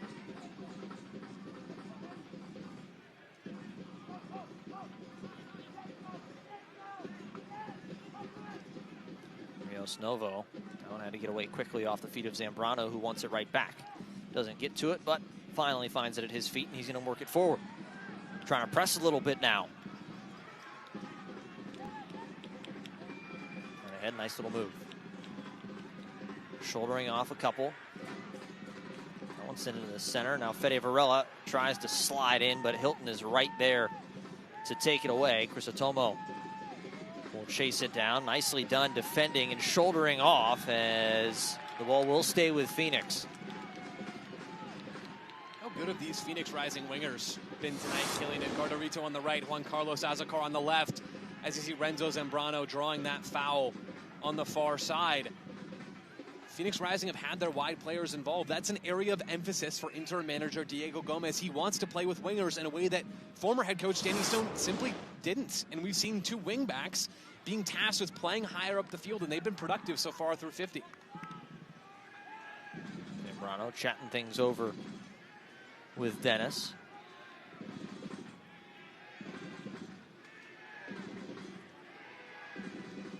Yeah, we've seen Renzo Zambrano take the in-swingers on that left side. Charlie Dennis just a moment ago taking the in-swinger with his left foot on the other side. Dennis going to let it go as Zambrano going to be the one to take it. Knocked in, Hilton headed up. As Varela gets it back in and Farr will come out calmly, collect it, and he's going to try and start something out, and that ball looked like it just kind of got stuck on the old glove there. Much to the enjoyment of this home crowd. I like that quite a bit. Throwing that ball out of bounds. The crowd pleaser. Good to know in case we ever need to get on the crowd's good side.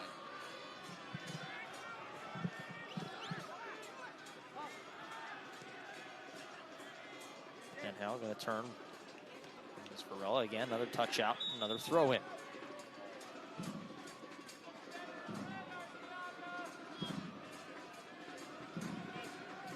White going to take it. Toss it all the way on back to Pop Marboy. And watch how Tampa press now. In more of a 4-4-2, it's a little lopsided. You're not seeing Lewis Hilton step forward onto Renzo Zambrano. Now it is Danny Crisostomo who's stepping forward out of that midfield double pivot. Rito, bit too strong of a touch. If he would have came away with that one, that would have been big. And now Dennis, a bit too heavy coming in from behind. And now Dennis being told sternly to walk away from the situation.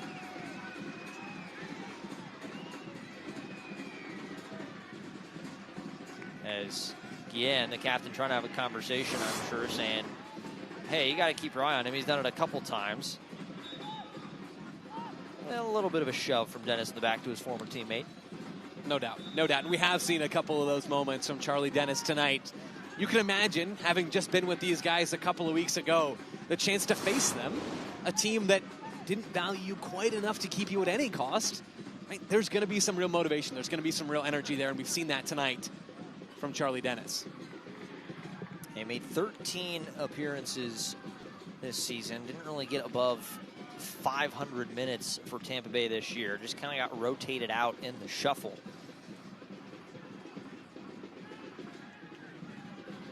This is a guy, he was really a key cog for that Tampa Bay team a year ago. Led the team in chances created. And his ball kind of bounced around in the midfield as there's Tomo and knocked down Rivera.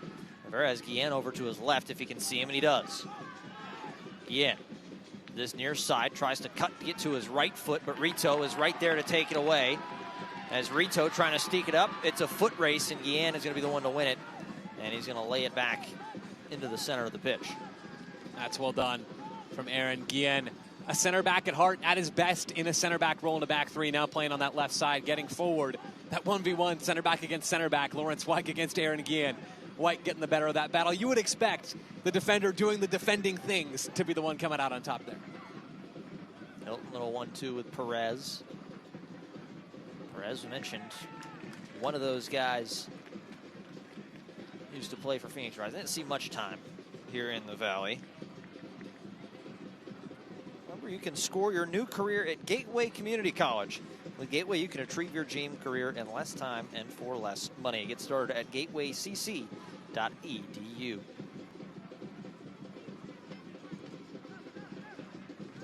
Our boy will send it up, headed down as Varela kind of has to wait for it. Knocked right back down, though. Tampa Bay trying to press forward. And they were looking. Trying to find Arteaga, a little back heel. Trying to get a 1-2 to Rito, and he's got the space. Rito working his way forward. He's got Angel to his left, one defender in front of him. Knocked down as right nearly to the feet of our head referee tonight, as Tampa Bay does a nice job to displace another attack from Phoenix. This side, this near side on your screens, is the side to watch, or has been so far in this second half. Edgardo Rito having the speed edge. Perez, back post, headed down right in front and into the lap of Rocco Rios Novo. Manu Arteaga, not sure if he was onside or not, but he was all alone in front of goal. It's a great ball in. Manu Arteaga doesn't quite get the contact on it with his head that he would have liked. Nice left footer right at Rocco Rios Novo. Phoenix Rising breathe a sigh of relief there. No flag. Mention Arteaga and Jennings, 25 goals between the two of them. Jennings with 13, and now a heavy hit from Dennis, and he is down. And there's going to be a booking. And they're going to take a look at Dennis. It looked like he kind of hit his head hard on the ground when he came down.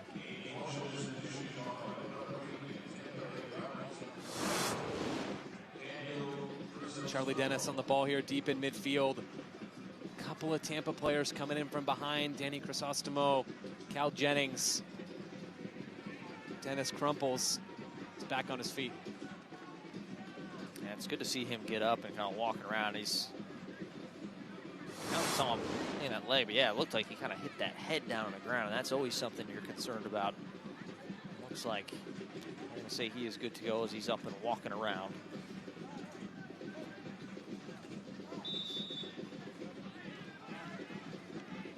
So right back after the yellow card, Crisostomo.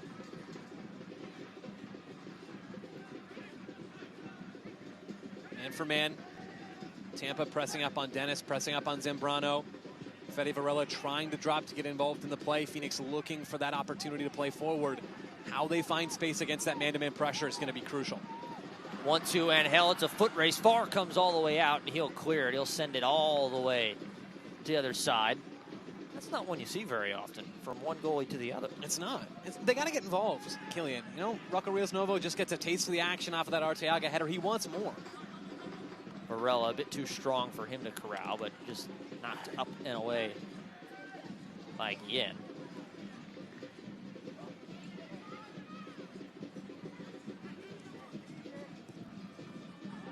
Oh, it's a great ball. That one settled down. Going to be crossed in. They were trying to get it to Angel. He got tripped up. Lots of collision.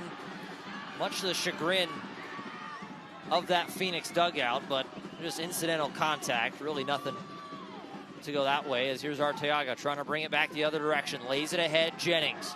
Jennings now with an opportunity. Laid back off, Arteaga, right-footed shot. What a save! Rocco Rios Novo denies his former teammate. How many times has Rocco Rios Novo seen that exact same look in training? Out here at 38th in Washington, Arteaga with a clean shot on goal. Just again, doesn't get the contact that he wants. Good power on that strike. Ends up going right down the middle. A simple textbook save from Rocco Rios Novo. That's trouble. Though for Phoenix Rising, a couple of looks, the energy, the tempo, the focus has dipped in this second half so far for Phoenix. Tampa finding some attacking joy really for first time in this game. Time for another Carvana corner kick. Second one of the match for Tampa. They'll do the similar thing to the first one. A little layoff short, going right back. Hilton, he's going to be the take it. Swing it towards the back post, headed up and not fully away. Knocked back down. Arteaga wants to go after it. Knocked down very nicely. And Hell going to try and spring it back the other direction. Get some space. Arteaga tackled in from behind. Nicely done to take away the ball from Manu Arteaga. Here comes Rivera now back the other direction. Jennings wanted it. You're going to spin it back. Arteaga can't get there. One step behind as Wyke going to take it and now try to slow things down. Everybody can take a deep breath. And we've had goalkeeper to goalkeeper action. There was some striker on striker action near the center circle. Ball in and Hell, and now sliding out again Farr. He's played well off his line and been kind of lingering around that 18 a couple times tonight. This match can't end 0-0, right, Joe? Doesn't feel that way, Killian. Goodness gracious, there's been energy even now after a bit of a lull for Phoenix. We're right back at it. Jennings gets the ball. Fuenmayor, as that one tried to be centered. Pop Marboy, though, right there Right spot, right time, but it'll be another corner.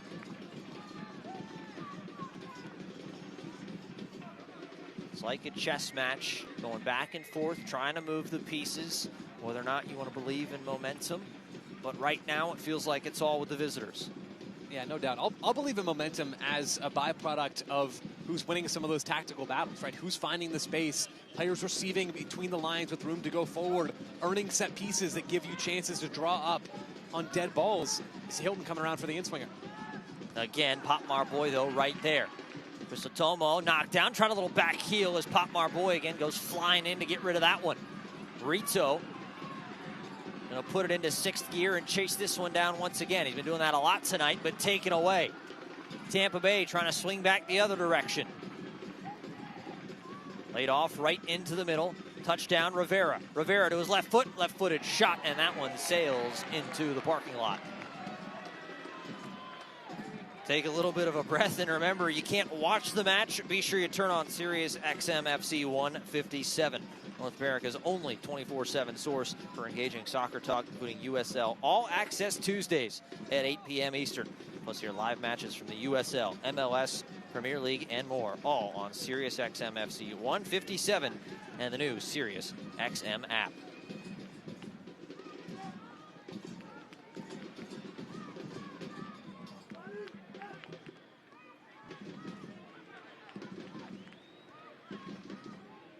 Phoenix Rising looking for that little bit of space in midfield, trying to break a line, not having a lot of success. Tampa still going man for man, and you can't find space to the middle. End up looking long. Dennis, a bit of a poor turnover, and I think that's going to be one too many. Fans don't like it, but I think Dennis has kind of been pushing the issue a little bit as he gets booked here, and it will be a free kick to Tampa Bay. Yeah, literally pushing the issue at times with that sequence earlier on Lewis Hilton. Guys that know each other, and there's no ill will here necessarily, but that is one too many for Charlie Dennis. Phoenix just looked a little listless there on that bit of build-up play in the back. We haven't seen too much of that in this game. There's been a lot of purposeful possession for, not necessarily the first time all season, but it's been a while since we've seen Phoenix look as good on the ball as they did in the first 45 minutes of this game. Now they're struggling a bit to find the gaps in Tampa Bay's press. Don't be surprised to see them start looking a little longer to Tommy Angel. An hour played 0-0. There's been chances on both sides. Had a couple goals taken off in the first half for Phoenix. Some big opportunities for Tampa Bay in this second half, but still trying to find the back of the net. See Josh Perez and Lewis Hilton having some words, a little bit of insight coming from Robbie Nielsen on that near sideline. See what they've drawn up here. Expect to probably see Hilton take it. He's majority of the corners tonight have been right around from the same place, a little bit closer to the 18. He will. Hilton gonna lock this one in, down towards the center, and a little chip up from Zambrano. Nicely done. And that one just took too strong off the shins. That had a little less speed on it, and he might have had a one-on-one. And he's been everywhere tonight, Killian. Quick, aggressive, assertive, clean touches of the ball. This game could look very, very different if you release that pass to Juan Carlos Azocar early on in this match, just a half second sooner. He's been really, really clean on the ball tonight. Angel, the Colombian national, comes out of Medellin and on loan for the rest of the season from LAFC. 4 goals in 10 matches in the LAFC system. 3 of those at the MLS Next Pro level, and 1 up with the parent club LAFC at the MLS level. Rivera laid off again as the defender getting more involved. This one going to be a long cross in. Perez tries to touch it down, a bit too strong as he has to back out and recycle it. Tampa now having some controlled possession in the attacking half. This one chipped in. Arteaga chasing it down. Pop Marboy boxing him out. Looked like LeBron James down low on Victor Wembanyama earlier today. Gold medal mention number 2 of tonight's broadcast. Got to. Heavy tackle. Turnover. Rivera laid off. Arteaga can't get there. That is very nicely done. in this back line. That was Ale Fuenmayor coming in to save the day that time. Phoenix in need of a moment to breathe. Inter manager Diego Gomez agrees. He's got 2 subs readying down on the sidelines. Gabby Torres and Julio Duratiotto. We'll see Torres come in for one of the wingbacks. Likely Juan Carlos Azucar, could be Rito, with Azucar going to the other side. And Duratiotto slotting into that central midfield area when they come on momentarily. Another Carvana corner kick. 4th one of the match now for Tampa Bay. Our head referee having a little bit of a chat with everybody. Making sure everybody knows the house rules right now. Arteaga and Ale Fuenmayor.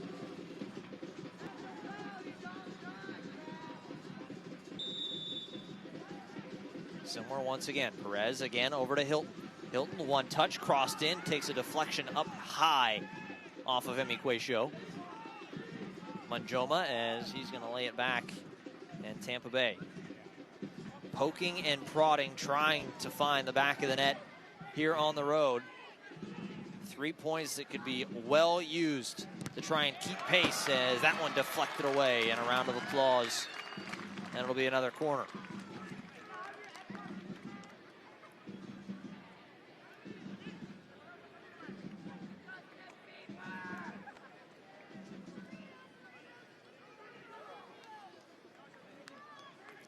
You surprised to see Phoenix content with letting this set piece off of every corner just go, with Hilton getting that much space? It's not ideal for Rising. It's been too long since they've had a chance to put their foot on the ball, to progress into that attacking half. Hilton changes up, actually goes after it this time. Rios Novo knocks it away. Might have lost the ball a little bit for at least a brief moment. And now a slide will be out, and Phoenix can try to take a second, and they will, as they're going to settle things down as substitutes will come on for Phoenix. Gabby Torres going to come on for Emiquacio.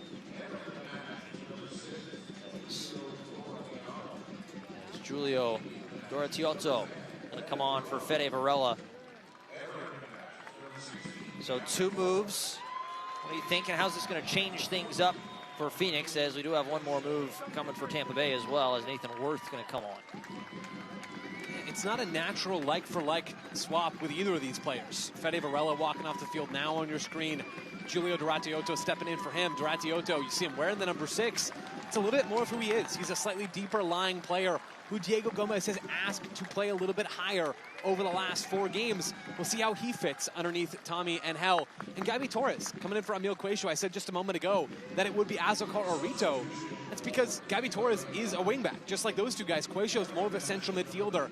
Gabby Torres will play in more of a left back role, but how he adapts to the left side of the field will be different than what Emil Quacio did. And then, of course, Nate Worth, one of the bright young talents in the USL Championship.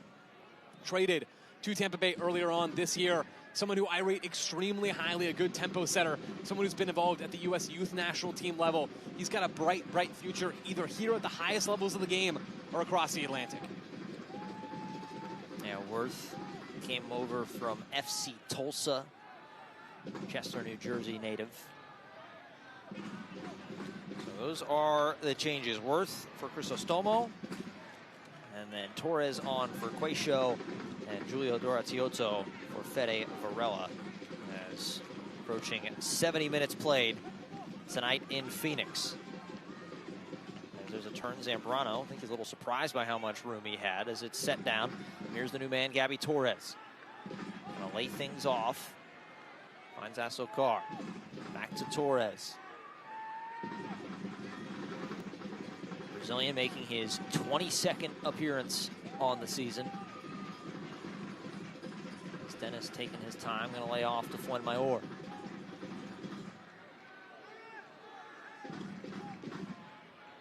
Phoenix just looking for space against this deeper Tampa block. It's been a while now since they've had a chance to actually build, to put their foot on the ball, to parse and look for those gaps in a deeper shape. Now you see Tampa trying to press, Arteaga leading that line. Phoenix, can they take advantage of the little extra space that's created when Tampa gets stretched? Otmar Boy, ball at his feet as Wyke Zambrano trying to call some shots and move some things around in the midfield. It's a little too slow there from Phoenix, so you see Potmar Boy take an extra touch on the ball. Phoenix, for all that nice, pretty passing, the good ball from White to Zambrano, don't really gain much ground in that bit of buildup. Worth with his first touch on the night since entering. As he'll send it back. Freddie Kleeman in the back.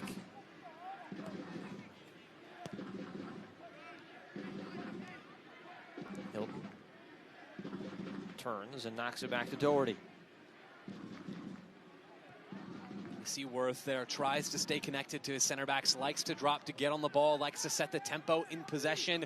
Great set piece taker as well, scored an absolute banger against Charleston a couple of weeks ago now for the Tampa Bay Rowdies. Somebody who can change games on the ball. Coming in for Crisostomo, he's more of a tempo setter. Nate Worth, the 17-year-old.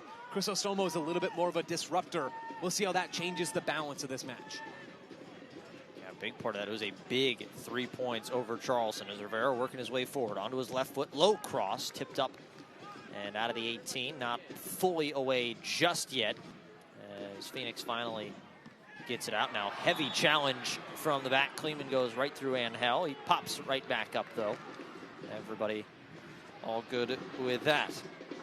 And fans of the Valley, Phoenix Children's is the exclusive and official pediatric medical partner of Phoenix Rising. To learn more, visit phoenixchildrens.org.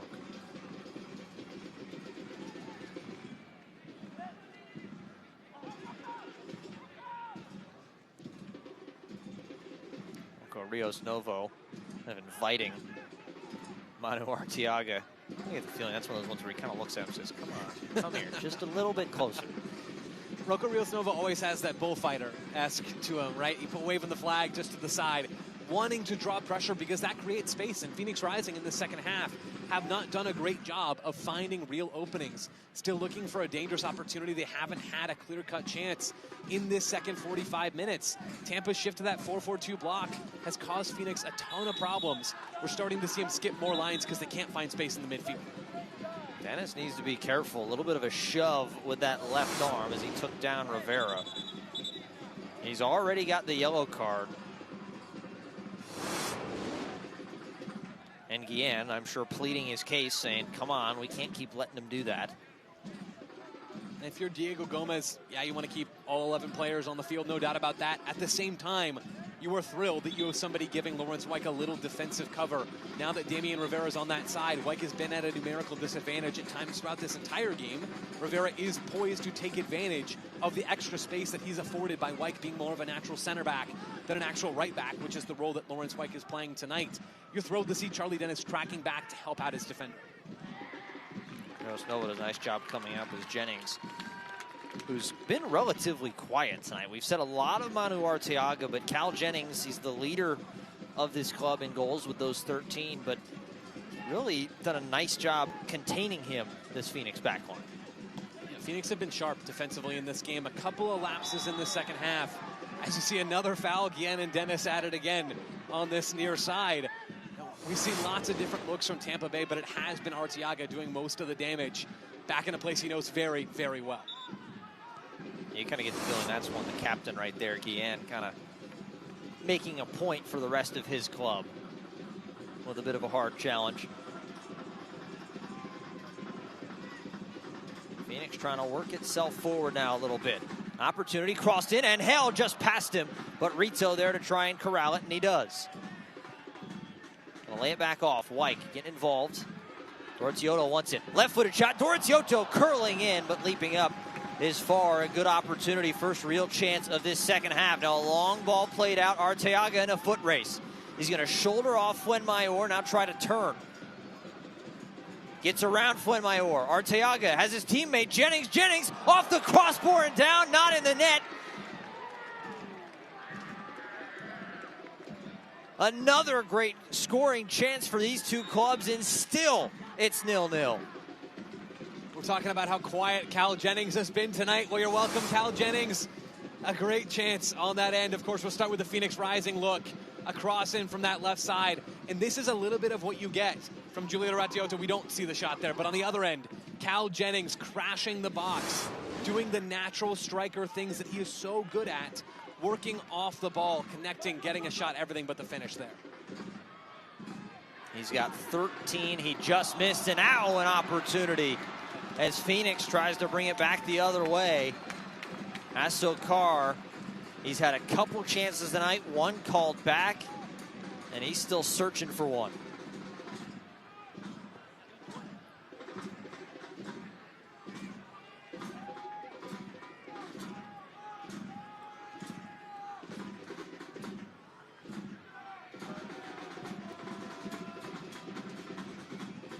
Farr taking his time. He's made a couple big saves tonight. The goalies held their own between the sticks as White. That one took a deflection. It'll be a throw in. They're going to say it stays with Phoenix.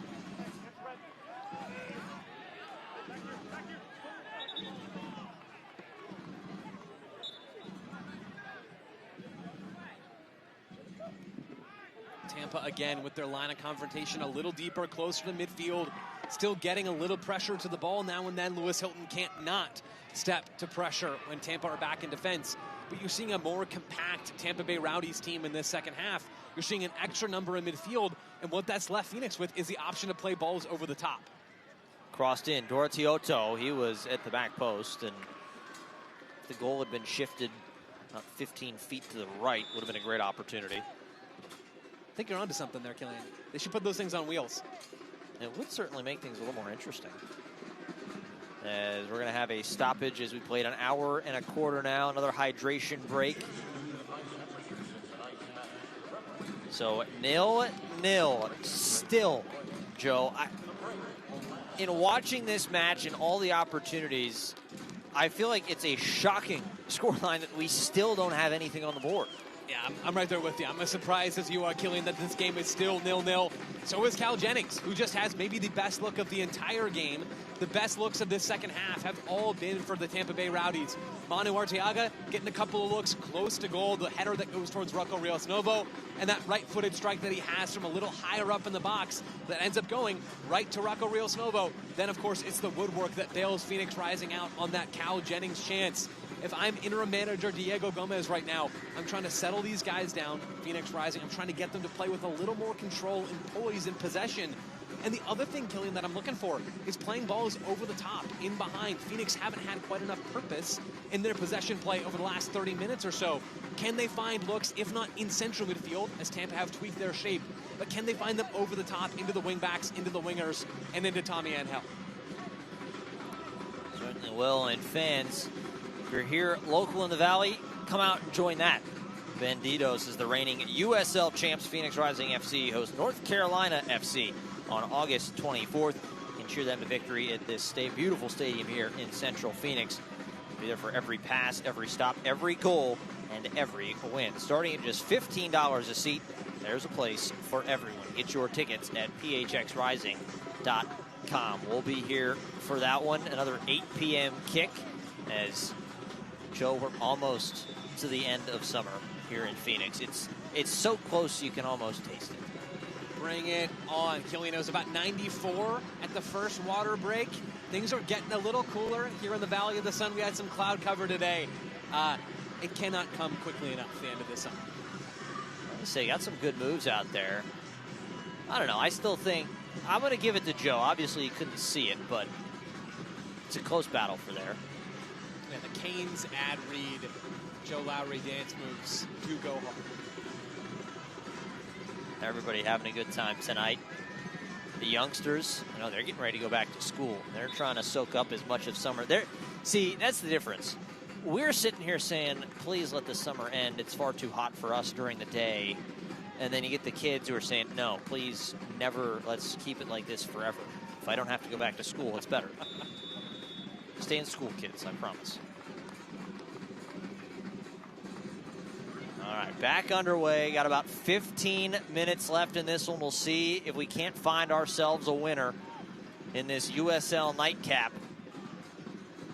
I want to thank you wherever you're watching here tonight, whether it's here locally in the Valley, on AZ Family, for joining us on CBS Sports Golazo, Welcome in. We should have a great finish in for you. A 0-0 match. Killian McClatchy, Joe Lowry with you here. 2 goals taken off in the first half from Phoenix after a couple offside calls. Some great opportunities. A crossbar hit in the second half by Tampa Bay. As these two trying to find 3 points, which would be huge for both sides. As Phoenix trying to climb their way back in to playoff position, in Tampa Bay trying to keep pace with the top 2 in Louisville and Charleston. Here's Damian Rivera working his way forward as White stayed with him the whole time. Here's Rito. Rito might have an opportunity to break, and now a collision. They're going to play the advantage. Working forward. Dennis going to give it off to Angel. Angel gets it to his left foot. Low shot, knocked down, not fully out. Left foot driven, knocked away by Farr. Another big save as Julio comes and takes care of it. The Italian trying a little nifty footwork. Doesn't get much space, has to lay it back off to Charlie Dennis. White. Out of Dennis. Doratiotto. The young Italian, left-footed cross sent in low, knocked down, and hell, as it was too strong, kind of hit him right in the chest. As Farr will now scoop it up and reset things. You're talking about the chances that have been in this game, Killian. There are still a couple of twists and turns left in these 90 minutes plus stoppage time. There have been looks, there will be more looks. The game is going to be continually more and more stretched. You saw it at the beginning of that sequence with Rito stepping forward on the counterattack. Phoenix have something left in this game. So Dennis is going to come off after the yellow card to a big round of applause after a strong 80 minutes against his former club. Jose Andres Hernandez will take over as Edgardo Rito, he was excellent tonight. Yeah. On that far side and near side, dancing around. Another one of the new signings, Damian Parker-John, will come on. He is on loan from Real Monarchs of the Real Salt Lake system. So see if the fresh legs can't find Phoenix a winner. Watch for Parker-John's speed on this near side. He's filling the space that Edgardo Rito occupied. One quick, pacey player for another. The question with Parker-John, just 19, is can he add that final ball? We're going to find out. Trying to sneak one in. Little toe touch. Knocked down. Right-footed shot. Too far underneath one is top deck of the Banditos. And watch out for that one.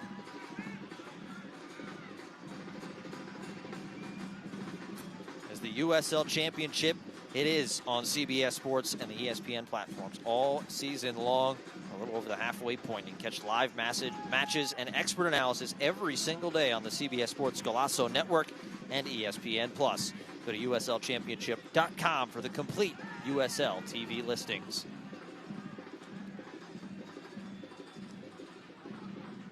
Fascinated by Giulio Doratiotto playing in this more advanced role. The Italian coming over from the Juventus system over in Serie A.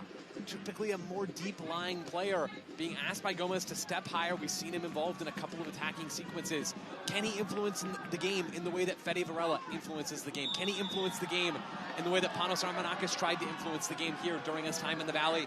It's a different role for the youngster.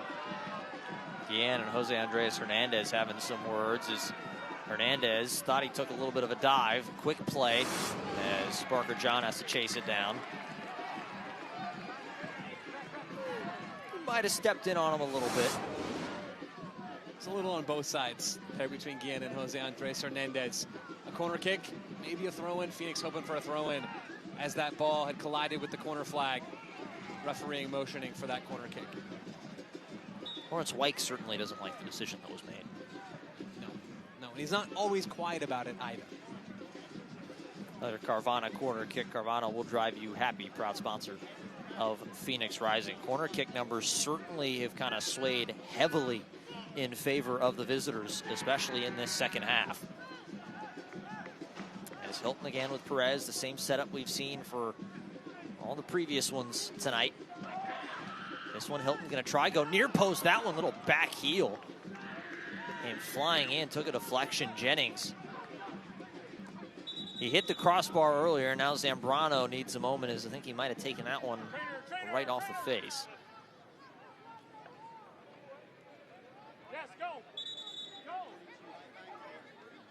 Zambrano just taking a moment to himself to gather his breath. Yep, that'll do it. And you'd rather, if you're Renzo Zambrano, you don't want to take one in the face, but you'd rather take it in the face than anywhere near your arm, near your shoulder. Renzo Zambrano will take the hit. Does Joe Lowry take that ball off the face and stay standing? You know, he tries. We can simulate later. Okay, I was going to say, I can tell you, if I take that one, I'm dropping to the ground like a sack of potatoes. There's no shot. There's absolutely no shot. 7 minutes left. Another Carvana corner kick. Tampa Bay. As Hilton going to try to send this one to the center, headed out by Popmar Boy and just away. Barker John try and chase this one down. A little bit of a push at the back. Manjoma. That one. And knocked down a whistle. Set down Dorotioto was right there as head referee now asking for the ball.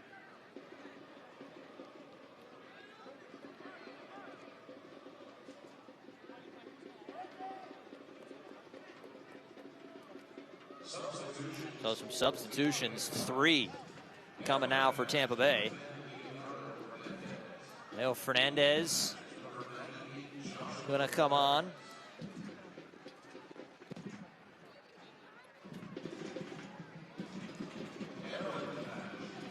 Manjoma gonna come off, so 2 of the 3 former Rising men will be coming off.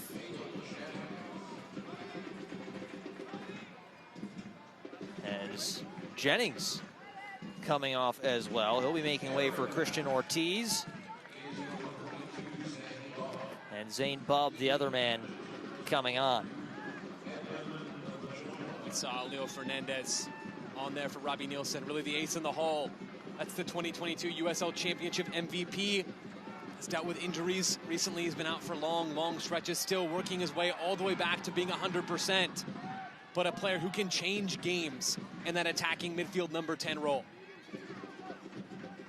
Arteaga still out there. As now Hilton going to play a little 1-2 with Worth. Worth back to this near side.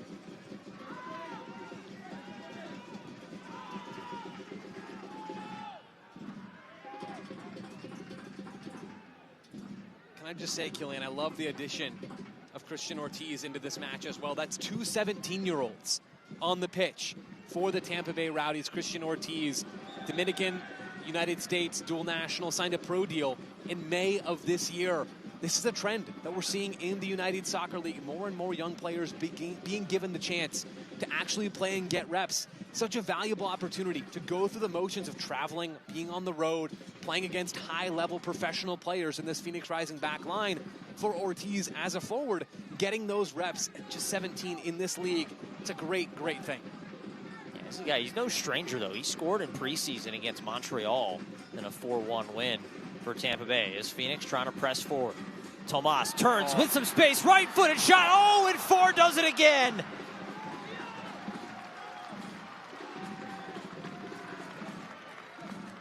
There is a reason that Jordan Farr is one of the best in the USL Championship. He's proven it in the past, and he's doing it again tonight. It's a phenomenal save from Jordan Farr, extending towards his left to push that one out for a corner kick. And for Tommy Angel, it's been everything but the finish tonight, Killian. I talked about Angel being able to create his own shot. That's an extremely high-level skill for a number 9, to not just rely off the service of others, but to be able to do something for yourself. That spin, getting the ball even on his weak foot before loading up and taking that strike on goal. That's a fantastic bit of play from Thomas Angel, but a better save from Jordan Farr. So setting up for another Carvana corner kick. Nathan Worth did have to come off. He was a little slow. The trainer came to take a peek at him. The 4th official standing right next to him, kind of the bottom middle of your screen right now. Zambrano going to be the man to take this. The seconds are ticking away. Zambrano sends this one in. Didn't really get it high enough and in enough to really be dangerous, as it'll be a quick throw in. Worth let back on the pitch. Zambrano struggled with some of those set pieces tonight, just not quite clearing the first man on those corner kicks. This one going to be tossed all the way back. Ale Fuenmayor.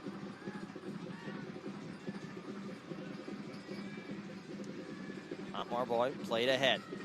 Into the center, Aso Carr laid back out. Dorotioto wanted the ball. He was kind of waving for it in the middle of the box. And I've talked about Dorotioto being asked to play higher. One of the advantages that you get of putting him out of position in that 10 spot is that you get another body in the box. Dorotioto's got that frame. He can be a target for crosses. Parker John a little bit too high and away as it's out for a goal kick. One more sub before that. Remember, eFootball 2024 is here. Live your dream and rep your team. And play as your favorite USL Championship club. eFootball is free to play, so go ahead and download now. Phoenix making one more change, bringing on Derek Formella. Going to go aggressive to see if they can't try and find themselves a winner tonight. There's something here. There's a look for Phoenix or there's a look for Tampa. We haven't seen the last bit of danger in this match here at 38th and Washington. Formella, we'd be hoping that he's the one on the end of that look. Wyke set down to pop Marboy, coming across. As Marboy, a little bit of a misplay, but nicely done to bounce back. As Marboy now a little slow to get up as he collided on that time with Manu Arteaga, and now Marboy in a bit of discomfort as Tampa try to get things back going. It's a smart play from Manu Arteaga to get tight. Arteaga tries to turn and play forward, but Pop Marboy comes in, stops the potential counterattack. That's good work from the Phoenix Rising central defender. Marboy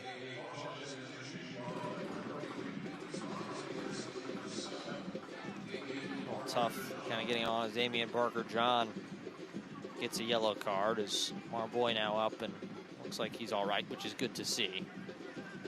Like Arteaga kind of landed on that ankle of his a little bit, but he's back up and he'll jog right back over and find the number 9.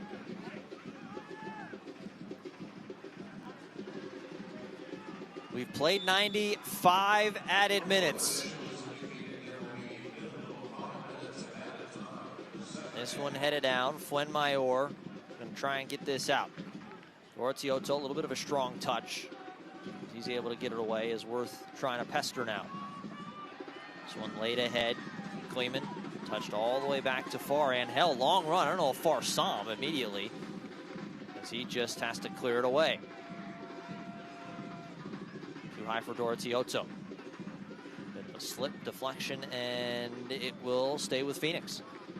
And that's well done from the Italian. Cover ground, mix things up in midfield, win the ball, put possession back in the hands of your own squad.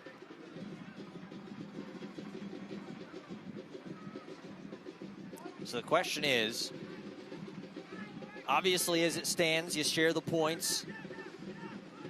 If you're Phoenix, do you try to get more aggressive and go after the 3? As here comes Wyke pressing forward with numbers.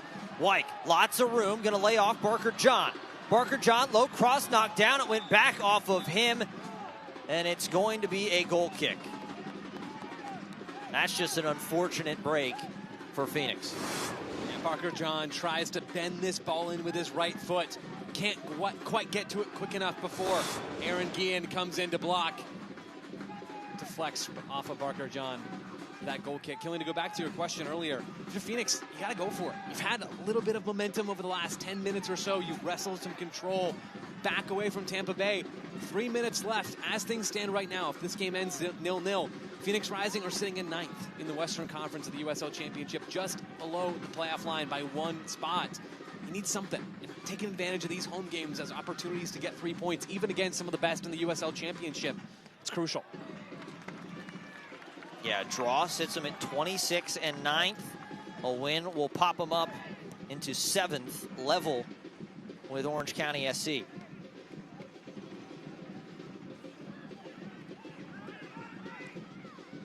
We said on the other side, Tampa Bay, as it stands, 40 points, 10 back of Louisville City, who's the top in the league. That one will pull him a little bit closer to Charleston and Louisville City. This one, Barker John turns. He's got a little bit of space. Barker John tries to cut back, wrapped up with Guillen, turned and finally cleared away by Kleeman. That's fantastic defending from Aaron Guillen, using his size, using his strength advantage on Barker John, getting in tight so that the 19-year-old can't beat him for pace close to goal. That's veteran defending. So that question, does Phoenix go for it? Certainly get that vibe. There's Guillen, look at that, just shouldering off the young Barker John from Queens, New York, as we said, on loan from Real Monarchs. 1-2 play is now Dorotioto. It's taken down. They're going to say nothing, and Dorotioto not a fan of that. Hand up as he tries to peel himself off the turf. Zambrano comes flying in. Nice tackle. Zambrano lays it ahead, pushing forward and held as he gets taken down inside the box. Nothing there and cleared away for, again, another moment. My goodness, the athleticism right there from Renzo Zambrano as he's going to take it quickly.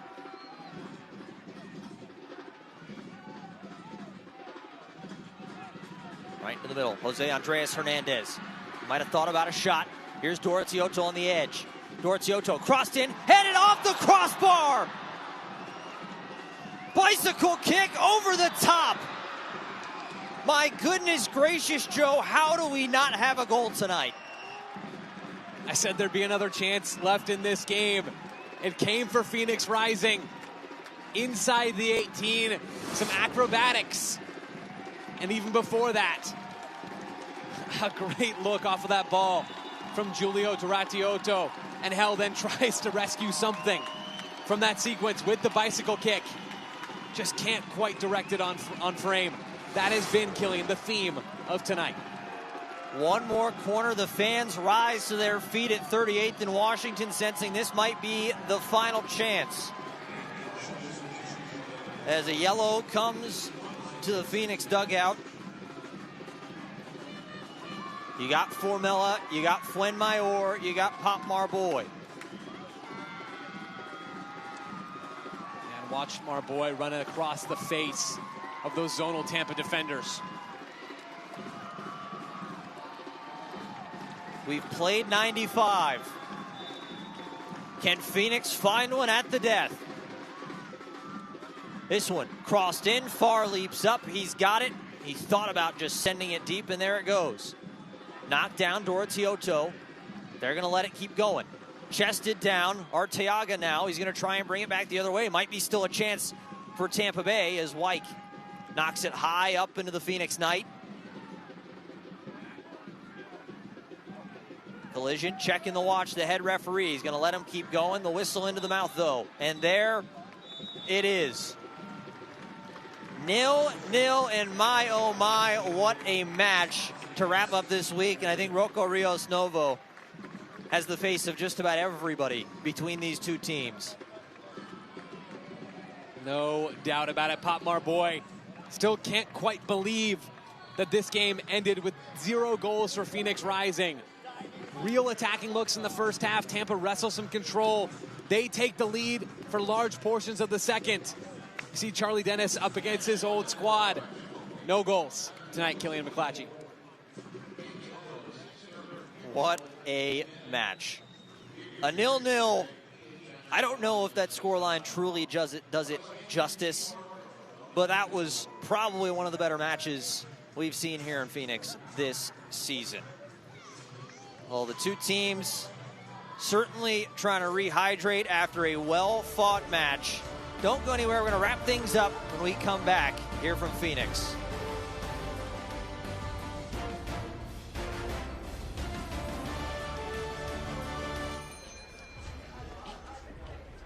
You came looking for a light beer.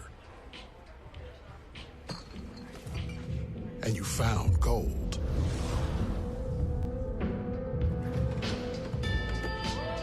Modelo Oro. The light beer with a smooth, elevated taste and a clean, crisp finish. Perfect for those who never settle for less than they deserve. Modelo Oro, the gold standard of light beer. Well, it's finally happening. The robots. They're coming. Hi, Avery. Maybe that's a good thing. She said what? She said, what? I was ready like a full 20 minutes before you. What are you talking about? It drives better than you do, babe. He does. Bye, robot. We're Carvana, the company who invented car vending machines and buying a car 100% online. Now we've created a brand new way for you to sell your car. Whether it's a year old or a few years old, we want to buy your car. So go to Carvana, enter your license plate, answer a few questions, and our techno wizardry calculates your car's value and gives you a real offer in seconds. When you're ready, we'll come to you, pay you on the spot, and pick up your car. That's it. So ditch the old way of selling your car and say hello to the new way at Carvana.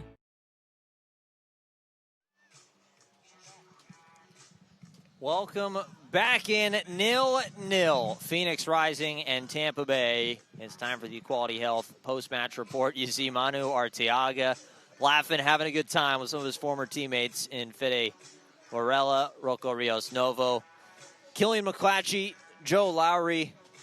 We're going to show you some of the highlights, some of the stats. I'm shocked that we didn't find a goal tonight, truthfully. I am right with you, Killian, as are all 22 plus of the players we saw out on the field at 38th in Washington tonight. Look after look for Phoenix Rising in the first half. You see Juan Carlos Azocar getting in on the action. And then it's Tommy Angel. Just his second start for Phoenix Rising. Everything but the finish for the young Colombian number 9. Killian, I thought he was really, really bright tonight. Just no goals to show for it.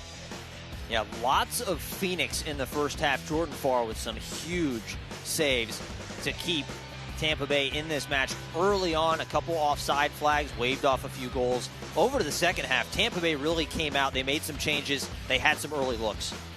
Yeah, Robbie Nielsen shifted to more of a 4-4-2, moved away from that 3-5-2 look, gave his team an extra number in central midfield, and it paid off. The well dried up for Phoenix, and Tampa took advantage at the other end. Manu Arteaga and Cal Jennings connecting there for maybe what was, Killian, the best chance of the game, just denied by the woodwork. Yeah, Tommy Angel, another look and another brilliant save from Farr. Another clean sheet from him. He's got 9 now, one of the tops in the league, and then this was right at the final moments. Formella thought he might have found the winner. The crossbar denied it again, and then Angel tried an absolute beauty, and he couldn't do it. The final stats for you presented by Gateway Community College. It's deserving, I think, to share these 2 points between these two clubs. The possession numbers hugely in Phoenix Rising's, but again, the 0-0 is absolutely baffling. Yeah, the tie is not as baffling as the fact that there weren't goals, right? There were chances on both sides. Phoenix had the better of the first half, Tampa the second. This felt like an even game. And if you're looking to draw conclusions for Phoenix Rising, yeah, you're frustrated that you didn't collect a gettable 3 points at home against a good team coming into your building. At the same time, there is a kernel of optimism in here for Phoenix. Angel looks like a very, very good player. The initial approach for Diego Gomez in that 3-diamond-3 in the first 45 minutes worked a treat. You saw some joy from Charlie Dennis in the midfield. You saw his work rate on both sides of the ball. This is a Rising team that is new, that has new life, and looks ready to compete for a playoff spot as the season comes to a close. Well, Joe, it's been an absolute treasure, as always, with you. A great match that we got here tonight. Aww. Phoenix off this next week. They're going to take that time and get everything sorted out with the new signings as they get ready. North Carolina FC coming here in 2 weeks. We'll have that one for you here.